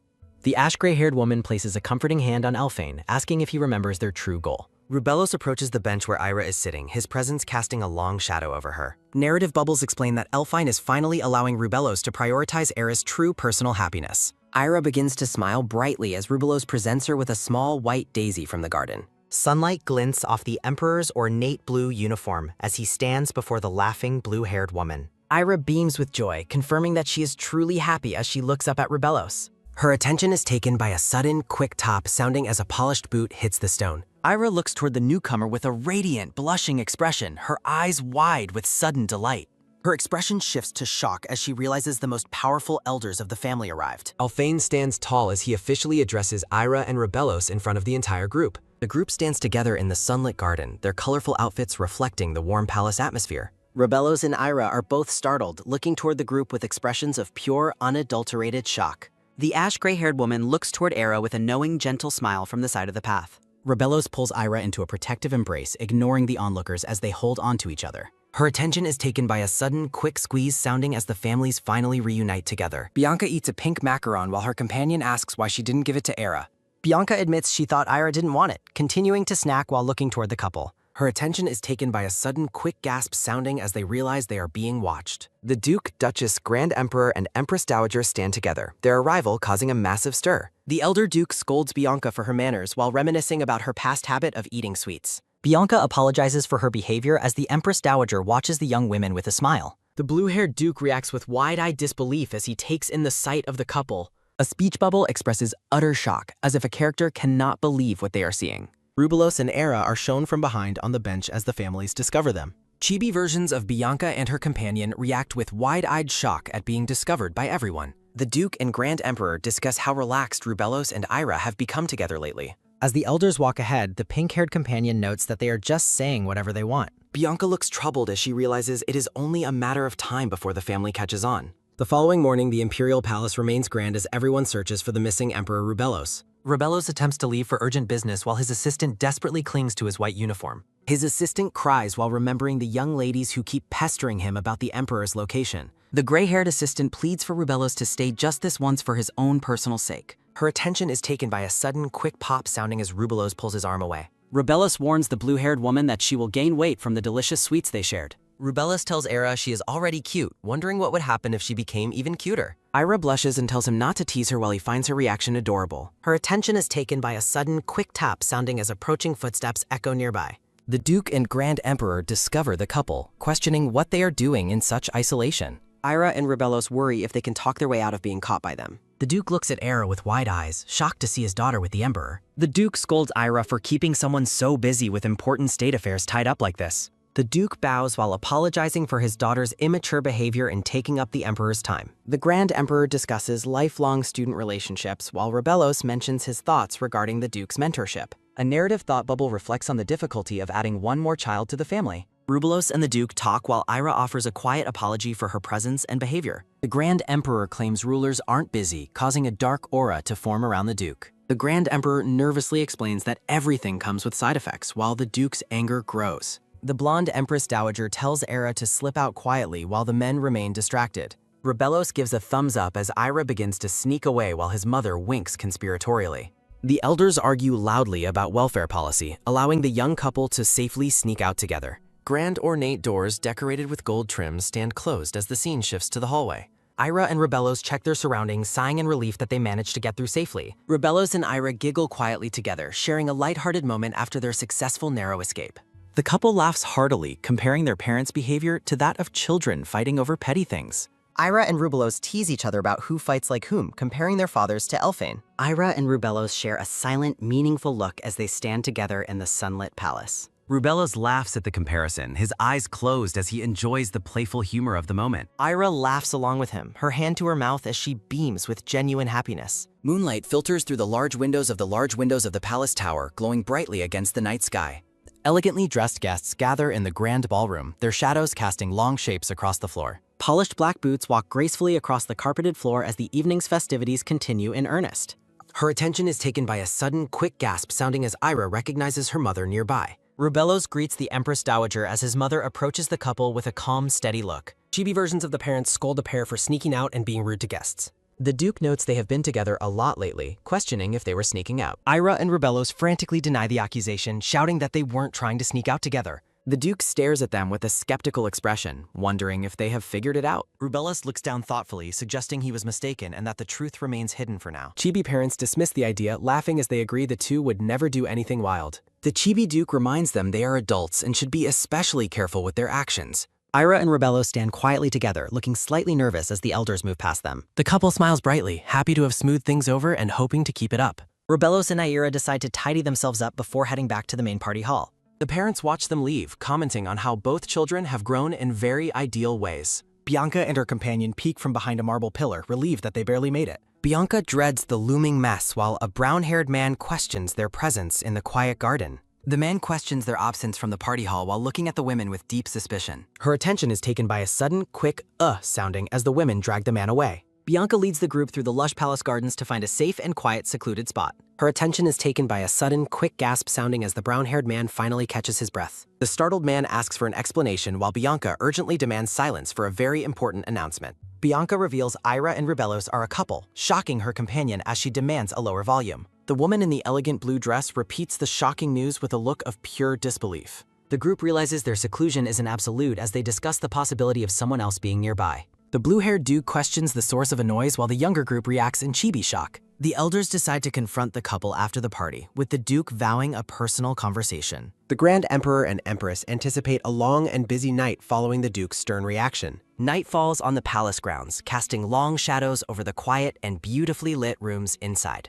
Her attention is taken by a sudden, quick creak sounding as Ira admits she enjoyed the day. Rubelos playfully demands a reward for protecting her, causing the blushing blue-haired woman to ask for clarification. Her attention is taken by a sudden, quick rustle sounding as Rubelos leans closer with a flirtatious intent. Ira whispers a protest about their proximity while Rubelos gently takes her hands in his own. Her attention is taken by a sudden, quick squeak sounding as someone moves across the ornate blue room. Rubelos freezes in place, his eyes widening in alarm as he senses an unexpected presence in the room. Her attention is taken by a sudden, quick shh sounding as a man demands to know who's there. The blue-haired Duke stands tall and his expression incredibly imposing. Rubelos attempts to explain the situation as a misunderstanding, but the Duke remains skeptical and deeply unimpressed. Her attention is taken by a sudden, quick gasp sounding as Ira frantically tries to explain her presence. Her attention is taken by a sudden, quick thud sounding as the Duke asks if they're fools. Her attention is taken by a sudden, quick jolt sounding as the Duke dismisses their excuses as pointless. The Duke scolds Rubelos for entering the ladies' dormitory, noting that his position as emperor aggravates the offense. The Duke harshly critiques their lack of maturity and responsibility, reminding them of their high social status. Her attention is taken by a sudden, quick tug sounding as the Duke pulls Ira away from Rubelos.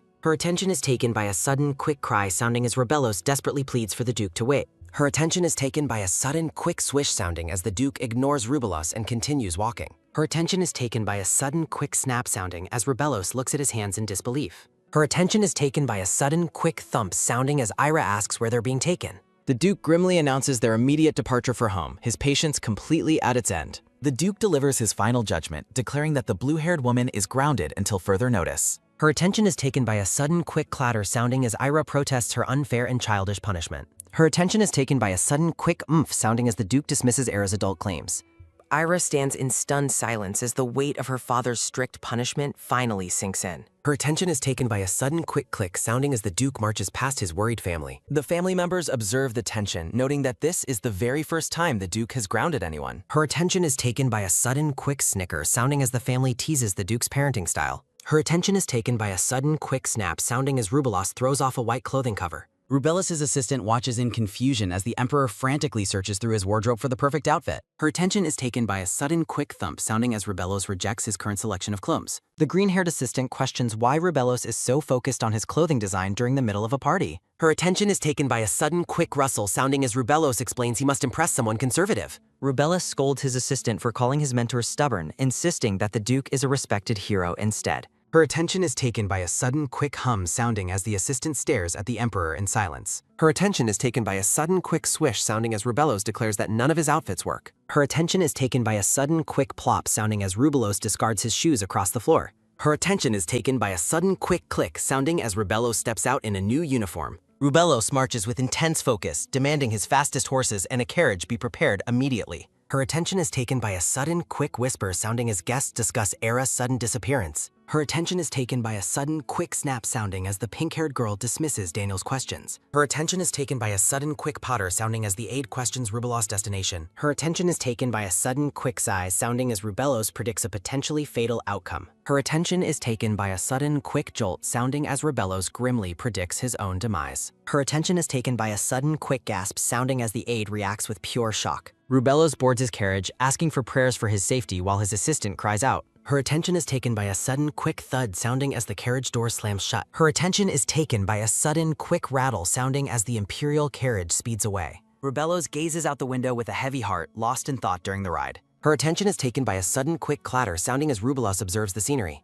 A flashback reveals a younger Rubelos with a mournful expression, reflecting on a difficult past. The young Rubelos stands before his imposing blue-haired mentor on the palace training grounds. Her attention is taken by a sudden, quick whoosh sounding as magical projectiles fly across the courtyard. The blue-haired Duke moves with blinding speed, his cape fluttering as he maneuvers during training.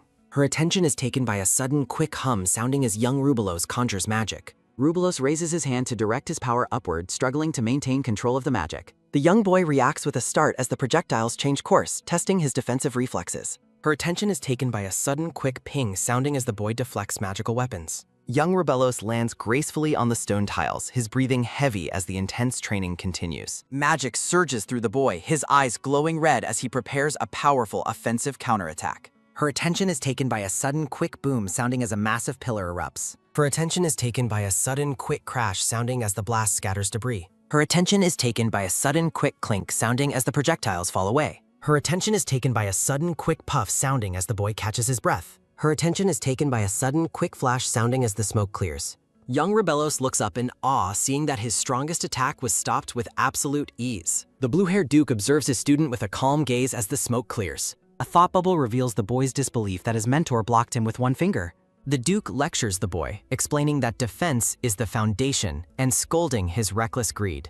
Rubelos argues that offense is the best solution, but the Duke warns of an emperor's unpredictable enemies. Her attention is taken by a sudden quick snap sounding as the Duke scolds him. Frustrated, the boy yells that his father's kindness made him a fool who was easily betrayed. Her attention is taken by a sudden quick pinch sounding as the Duke disciplines the boy. The Duke tells Rubelos to watch his mouth, his expression stern as he defends Johann. Her attention is taken by a sudden quick whisper sounding as the Duke proposes a secret. The Duke leans in close to the boy, sharing a private truth about the ruler. A thought bubble shows young Rubelos questioning if his father was actually a fool. Her attention is taken by a sudden quick blink sounding as the boy stares in silence. The Duke explains that Johann believed in kindness because it brought more blessings than pain. They look out at the horizon together as the Duke describes Johann's many allies. Her attention is taken by a sudden quick sigh sounding as the mentor reflects.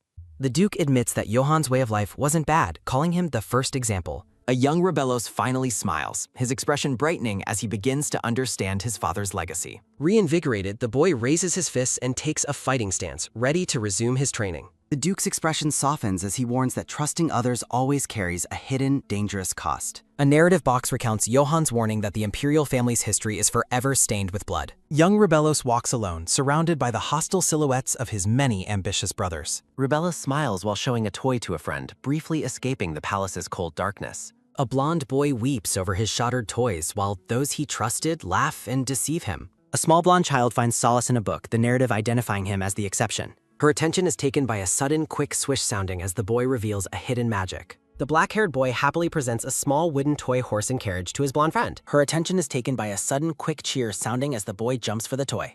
The story explains that in the brutal palace, Tail was the only person Johan truly trusted. Her attention is taken by a sudden, quick laugh sounding as a blue-haired youth joins them. The three friends race across a sunlit meadow, their laughter echoing in the wide green field. A dark screen looms as the narrative reveals that everyone once shared a singular dark goal. Her attention is taken by a sudden, quick whisper sounding as silhouettes plot in the shadows. The narrative details a conspiracy to kill both Johan and his mother, the lawful reigning empress. Her attention is taken by a sudden, quick thump sounding as Johan's mother collapses while coughing blood. Johan sits upon the throne as Tail kneels before him, seeking redemption in the cold palace. The narrative reflects on how love is ultimately useless when attempting to protect those most cherished.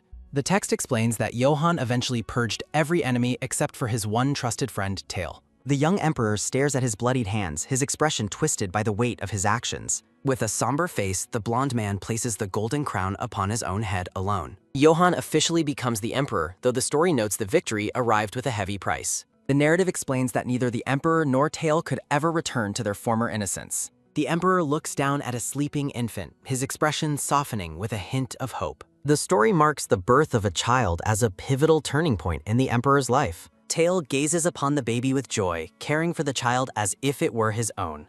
The narrative recalls the peaceful beauty of the scene as the two men watch over the child. The blonde Emperor Rubulus explains that he first thought trusting someone might not be a mistake. Ira listens as he suggests that making the choice to trust is not always a wrong decision. Rubellos maintains a steady gaze, reflecting on the lessons learned from his father's complicated, painful past. Her attention is taken by a sudden, quick pat sounding as Rubellos calls Tail a good person. Rubellos admits he is unsure if the man is truly good or simply hiding his true feelings. Her attention is taken by a sudden, quick hum sounding as Ira explains her reasons for speaking. Rubellos tells her she should trust people if she wants as he looks at her warmly. The blue-haired Duke sitting on the couch blunt asks what the point of their visit is. He asks if they traveled all this way just to tell him a familiar old family story. Sipping tea, the Duke claims even begging wouldn't grant permission to date while he receives lectures. Rubellos firmly tells the Duke that the story is actually an important lesson he must hear. The Emperor tells the older man there is something specific he does not know about the situation. Turning toward him, the Duke asks for clarification on what he could have possibly missed out. Rubellos mentions that there is something important about Uncle Tail that the Duke does not know. A flashback reveals a young Rubellos excitedly calling out for his uncle to look at him. Young Rubellos shows a drawing to the black-haired Tail while Emperor Johan and the Duke watch. Her attention is taken by a sudden, quick pat sounding as Tail mentions her great fondness. The young boy agrees, calling the man his father's friend and a genuinely good, kind person. Tail repeats the phrase good person to himself, finding it to be a lovely and touching sentiment. Her attention is taken by a sudden, quick patter sounding as the two walk through the garden. The black-haired man and the young prince spend quiet time together reading in the vast library. Her attention is taken by a sudden, quick whoosh sounding as they study and practice sword fighting. Her attention is taken by a sudden, quick flash sounding as Tail teaches the boy about magic. Tail praises the boy's progress, predicting he will become a great emperor just like his father before. Her attention is taken by a sudden, quick sparkle sounding as the young prince smiles with joy. Her attention is taken by a sudden, quick sigh sounding as Rubellos sleeps near a small chest. Her attention is taken by a sudden, quick click sounding as a hand opens a small box. Her attention is taken by a sudden, quick rustle sounding as small, broken fragments spill from the box. Young Rubellos looks down at the box in his hands, his purple eyes wide with shock and sadness. Inside the wooden chest lies a shattered nutcracker toy and a broken fountain pen among the debris. The young prince reflects on how everything was perfectly fine until yesterday, unable to understand the destruction. Her attention is taken by a sudden quick creak sounding as the boy stands alone in his room. A black-haired man in a military uniform enters the room and asks Rubellos what is troubling him. Rubellos forces a nervous smile and quickly closes the lid, insisting that nothing is wrong at all. The man tells the boy he understands and encourages him to work hard during his training session. Her attention is taken by a sudden, quick squeeze sounding as Rubelos thanks his uncle for the encouragement. A narrative box reveals that the items Rubelos treasured most have begun to break one by one. The destruction is shown further as a valuable book appears torn and ruined on the floor. Rubelos kneels on the stone floor in despair as he realizes his favorite things are being systematically destroyed.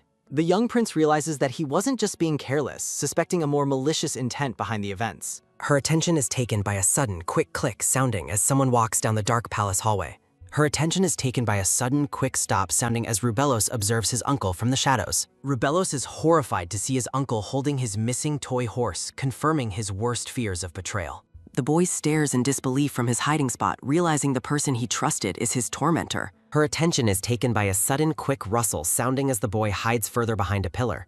Tail speaks with the subordinate while holding the toy horse, his expression cold and entirely indifferent. A dark command is issued from the shadows, ordering the subordinate to get rid of the item immediately. Her attention is taken by a sudden, quick bow sounding as the aide follows the uncle's cruel orders. Her attention is taken by a sudden, quick throb sounding as Rubelos realizes Tail has been sabotaging him. Rubelos sits on his bed in the dark, processing the fact that he has been deceived for years. He recalls the sight of Tail holding the toy, a moment that shattered his remaining innocence and trust. A narrative box explains that his father and mentor trusted his uncle right up until the very end. Her attention is taken by a sudden, quick shake sounding as Rubelos clenches his fist in silent resolve. The young prince's face is filled with intense rage as he vows never to forgive the man's betrayal. Her attention is taken by a sudden, quick stomp sounding as Rubelos walks determinedly through the palace halls. He watches through a door as his father and Tail share a laugh, unaware of the uncle's true nature. Her attention is taken by a sudden, quick chuckle sounding as the adults continue their cheerful conversation. Her attention is taken by a sudden, quick click sounding as Rubelos stops and stares at the floor.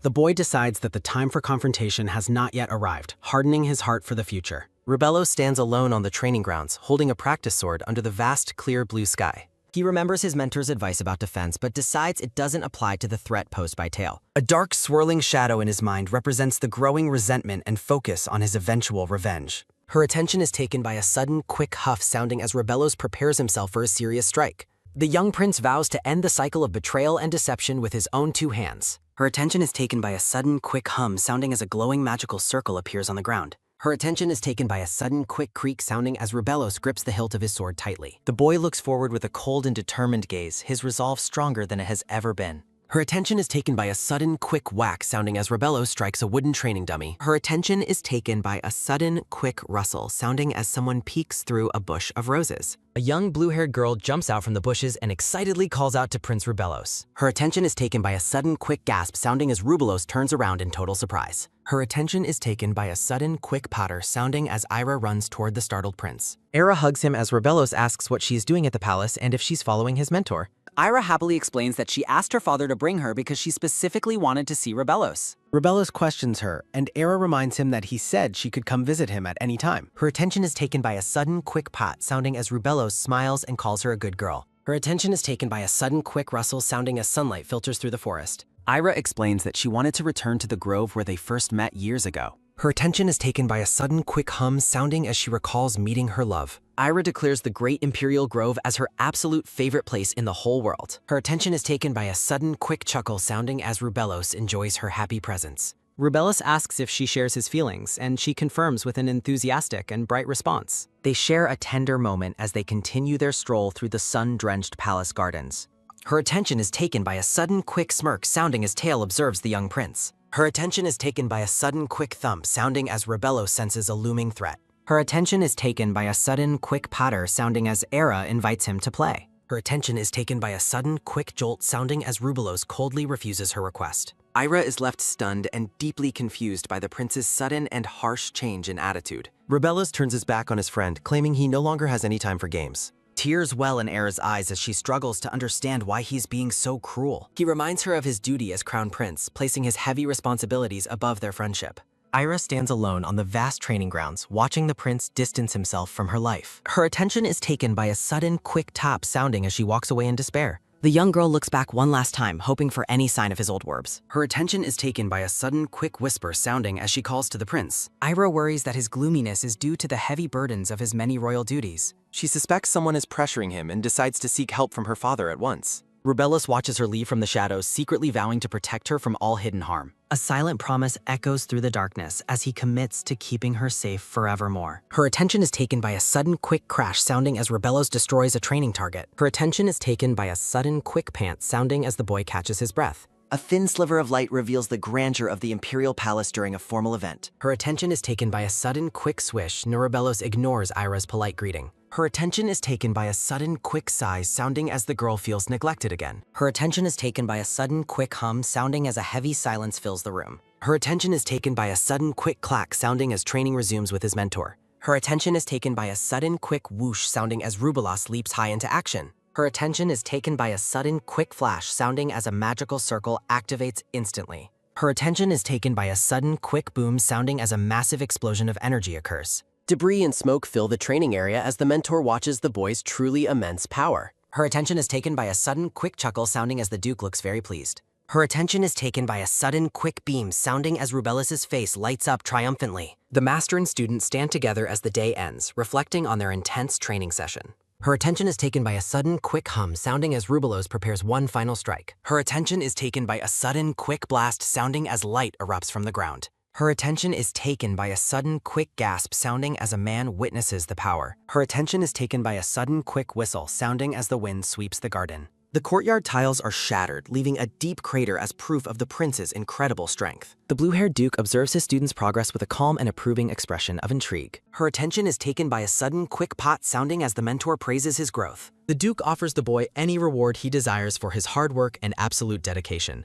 Rubellus imagines Ira, his true motivation for gaining the power necessary to protect her from others. He decides to keep his wish a secret for now, intending to fulfill it himself later. Her attention is taken by a sudden quick nod sounding as Rubellus promises to reveal it. Her attention is taken by a sudden quick step sounding as he prepares for what's next. Rubellus stands firm before Tail, the stage finally set for the uncle's betrayal to be addressed. Tail expresses surprise that the blonde-haired prince was the one to request a meeting. The prince stares with intense purple eyes and asks Tail if they can make a deal. Tail stands with his arms crossed and smugly repeats the blonde man's offer of a deal. Rubellus stands tall in the sunlit courtyard and challenges his uncle to an official duel. The prince declares that if he loses the duel, he will yield the throne to Tail. Tail asks what happens if he wins, while Rubellus begins to state his own terms. A bubble reveals the prince's condition that his uncle must finally leave the Imperial Palace. Tail smirks with dark intent and tells the boy that he likes the new proposal. The two men stand far apart on the training grounds, ready to begin their duel. Tail draws his blade with a cold smile and tells his nephew to begin. Rubellus looks forward with a determined gaze and agrees that it is time to start. A powerful whirlwind of energy erupts across the courtyard as the intense combat finally begins. A swift sword strike narrowly misses the prince, tearing a hole in his gray coat sleeve. Rubellus realizes that his brown-haired uncle is attacking with his full strength from the start. Tail smirks while gathers dark purple magical energy in the palm of his right hand. Her attention is taken by a sudden quick hum sounding as Tail forms a magical orb. Sharp crystal magic erupts from the courtyard floor as the uncle continues his relentless assault. The prince stands his ground as magical energy and blade strikes fill the entire training area. A massive explosion of purple energy occurs as the two powerful combatants clash with one another. The tiles of the palace courtyard are shattered by the truly immense power of the duel. Rubellus reflects on the situation, thinking about how events have finally led to this inevitable confrontation. Tail laughs manically and shouts, "Ha ha!" Her attention is taken by a sudden quick chuckle sounding. The uncle shouts for the prince to keep going as he continues his lethal attacks. Rubellus decides that he never needed to torment himself with guilt over his uncle's betrayal. A golden dome of magical protection forms around the blonde prince to block the next strike. Tail lunges forward with his sword, striking uselessly against the prince's powerful golden magical shield. The duel continues with incredible speed as both men trade fierce physical and magical blows. Her attention is taken by a sudden quick pant sounding as Tail catches his bust. Rubellus stands perfectly still and coldly asks his uncle if that is all he has. Tail looks back with wide eyes, stunned by the realization of the boy's superior strength. The brown-haired man grits his teeth in a pure rage and mutters the word, "You." Tail screams that he is an arrogant brat and lunges forward for one final desperate strike. Rubellus accepts the situation with a calm gaze and decides that the outcome is fine. A final declaration appears as the prince decides it is time to end the duel. Rubellus reaches his hand out to activate a spell that will finish the fight instantly. A complex magical circle glows brightly on the ground beneath the feet of the combatants. Tail gathers a final orb of magic, unaware of the powerful trap already set beneath him. A massive magical seal illuminates the entire area as the prince's ultimate spell is triggered. Her attention is taken by a sudden, quick scream sounding as Tail is bound by magic. The scene shifts to the quiet, empty palace hall following the conclusion of the duel. Tail is forced onto his knees, his body completely restrained by heavy, glowing magical chains.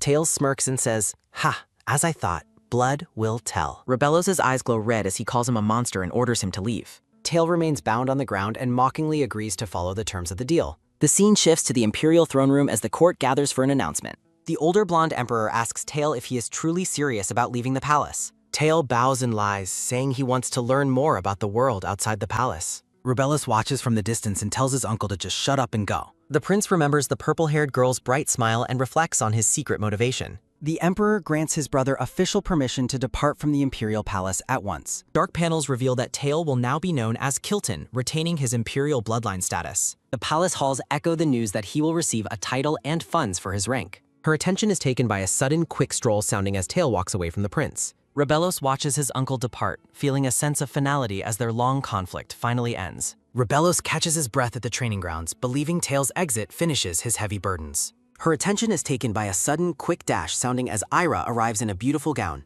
The blonde prince turns in surprise, his eyes widening as he realizes Era is calling him. Her attention is taken by a sudden, quick fidget sounding as Ira shyly presents a pink letter. Her attention is taken by a sudden, quick heartbeat sounding as Rubellos blushes at her proximity. Her attention is taken by a sudden, quick squeeze sounding as Ira asks him to be her partner. The young girl holds the invitation firmly, waiting with bated breath for his long-awaited answer. Her attention is taken by a sudden, quick thud sounding as Rubellos looks away in visible pain. The prince begins to walk away, internally declaring that he cannot provide an answer just yet. He struggles with his emotions, knowing he must keep his distance until the palace is safe. Ira looks on with a hopeful yet confused expression, wondering why he is acting so strange. Rubellos keeps his back turned, thinking that everything will change once Tail has finally departed. Her attention is taken by a sudden, quick clench sounding as Rubellos grits his teeth in frustration. Her attention is taken by a sudden, quick snap sounding as he tells her not to talk. He grips the letter tightly and silently pleads for her to endure this distance a bit longer. Her attention is taken by a sudden, quick step sounding as Ira watches him walk away. Her attention is taken by a sudden, quick flare sounding as Ira realizes he kept her invitation. Her attention is taken by a sudden, quick hop sounding as the girl cheers in absolute delight. A decorative pattern featuring cute puppies and flowers marks a peaceful transition in the royal story. A credits page appears with information regarding the original comic and where to find more updates. Time passes at the palace as a grand carriage prepared for travel waits on the stone path. Her attention is taken by a sudden, quick rattle sounding as Tail watches the palace fade away. An older and more mature Rubellos stands alone, his gaze hardened by the passing of many years. Her attention is taken by a sudden, quick swish sounding as the prince adjusts his formal attire. Her attention is taken by a sudden, quick grip sounding as he touches the gem on his collar. Rubellos looks out at the garden, deciding that he can finally confess his true feelings to Ira. He plans to reveal the truth to her during the grand event of her official debutante ball. Writing a letter, Rubellos hopes his unrequited feelings will finally be accepted by the blue-haired girl. The scene shifts to a hazy view of the palace on the day of the important ball. Noble guests gather on the grand staircase, dressed in their finest attire for the evening's festivities. Her attention is taken by a sudden, quick chatter sounding as more carriages arrive at the venue. Her attention is taken by a sudden, quick slide sounding as Ira steps out in her gown. Her attention is taken by a sudden, quick flutter sounding as she blushes with excitement and nerves. Her attention is taken by a sudden, quick stroke sounding as Rubellos waits patiently by a window. Her attention is taken by a sudden, quick smile sounding as the prince thinks of his friend. Her attention is taken by a sudden, quick twitch sounding as Rubellos senses a sudden, chilling presence. Her attention is taken by a sudden, quick spin sounding as he turns to investigate the courtyard. Her attention is taken by a sudden, quick click sounding as he spots assassins in the bushes. Her attention is taken by a sudden, quick shout sounding as a masked man lunges with steel. Her attention is taken by a sudden, quick clang sounding as Rubellos blocks a lethal sword strike. Her attention is taken by a sudden, quick rustle sounding as more masked enemies surround the prince. Her attention is taken by a sudden, quick snap sounding as an assassin prepares a follow-up attack. Rubellos wonders what this strange feeling is as his purple eyes begin to glow a deep red. Her attention is taken by a sudden, quick smirk sounding as he wonders if Tail sent them. Her attention is taken by a sudden, quick crack sounding as Rubellos dodges a powerful magical strike. Her attention is taken by a sudden, quick squeeze sounding as he vows to end this fate. A golden clock ticks away, its ornate hands marking the inevitable passage of time. Elegant couples dance across the ballroom floor as the music notes of a melody swirl. The blue-haired girl stands alone, her heart heavy as she searches for a specific presence. Gossipers mock the girl's confidence, wondering how she dared to approach the emperor for a dance. Noble ladies whisper cruel remarks, labeling the girl a stalker who refuses to accept being ignored. Era looks down in sorrow, finally realizing that the prince and the court share the same opinion. Her attention is taken by a sudden, quick clang sounding as a sharp blade hits the ground. Rebello stands victoriously over a fallen assassin, his expression hardened by the violence of the encounter. Her attention is taken by a sudden, quick pant sounding as the blonde prince catches his breath. The prince looks over the pile of defeated enemies and declares that the fight is finally over. Her attention is taken by a sudden, quick pulse sounding as the prince's eye turns deep red. Rebellos gazes out the window at the distant palace while music from the ball drifts outside. Her attention is taken by a sudden, quick dash sounding as he realizes he kept her waiting. Looking in the mirror, the blood-splattered prince realizes he must hurry to find his special friend. Her attention is taken by a sudden, quick stop sounding as the prince hesitates in the hallway. The prince stares into the quiet library, gripped by a sudden realization that he cannot go on. Rebellos hears his name called and turns toward the mirror, wondering if the blue-haired girl found him. Bodies are tossed aside with immense force as the prince finishes dealing with the final lingering threats. A moment of quiet tension follows the battle as Rebellos stands alone in the dimly lit room. Rebellos frantically tries to wipe the blood from his face, terrified that he looks like a monster. Her attention is taken by a sudden, quick gasp sounding as Ira discovers the prince in the room. The girl declares she is exhausted and vows to disappear from his sight to grant his wish. Her attention is taken by a sudden, quick gulp sounding as Rebellos hopes no one saw the fight. A mental declaration appears as the young woman decides to end her long, painful, one-sided love. Her attention is taken by a sudden, quick thump sounding as he vows never to show himself. Her attention is taken by a sudden, quick sob sounding as Ira runs away while crying out. The prince watches her depart, his heart breaking as he remains frozen by his own secret burdens. Her attention is taken by a sudden, quick shout sounding as he calls out to the fleeing girl. Standing amidst the carnage, the prince realizes that his struggle was far from being truly over. A dark panel reveals his hidden resolve to become emperor and seize control of his own fate. He envisioned a future where he could protect her from all harm once he achieved absolute power. The blonde prince swore that he would only confess his true feelings once everything was finally perfect. Her attention is taken by a sudden quick groan sounding as the girl's hands grip her dress. Her attention is taken by a sudden quick drip sounding as Ira cries for the blonde emperor. Her attention is taken by a sudden quick rustle sounding as the two lovers share a hug. The two remain in a deep embrace, finding comfort in each other after years of painful distance. Her attention is taken by a sudden, quick squeeze sounding as he finally allows himself to hold her. A blue-haired man with a mustache stares at the intimate scene with a look of pure confusion. Her attention is taken by a sudden, quick yank sounding as the father pulls his daughter away. The blue-haired man demands to know why the prince dares to offer excuses after causing such pain. Her attention is taken by a sudden, quick hum sounding as the man gathers powerful blue magic. Rebellos is struck by a blast of magical energy, crying out in shock as he is thrown. The two men discuss past lessons, debating the true meaning of strength and remaining calm under pressure. Rebellos creates a shield, vowing to defend Era, but his master shouts that his advice was misinterpreted. Her attention is taken by a sudden, quick shatter sounding as the palace window is blown outward.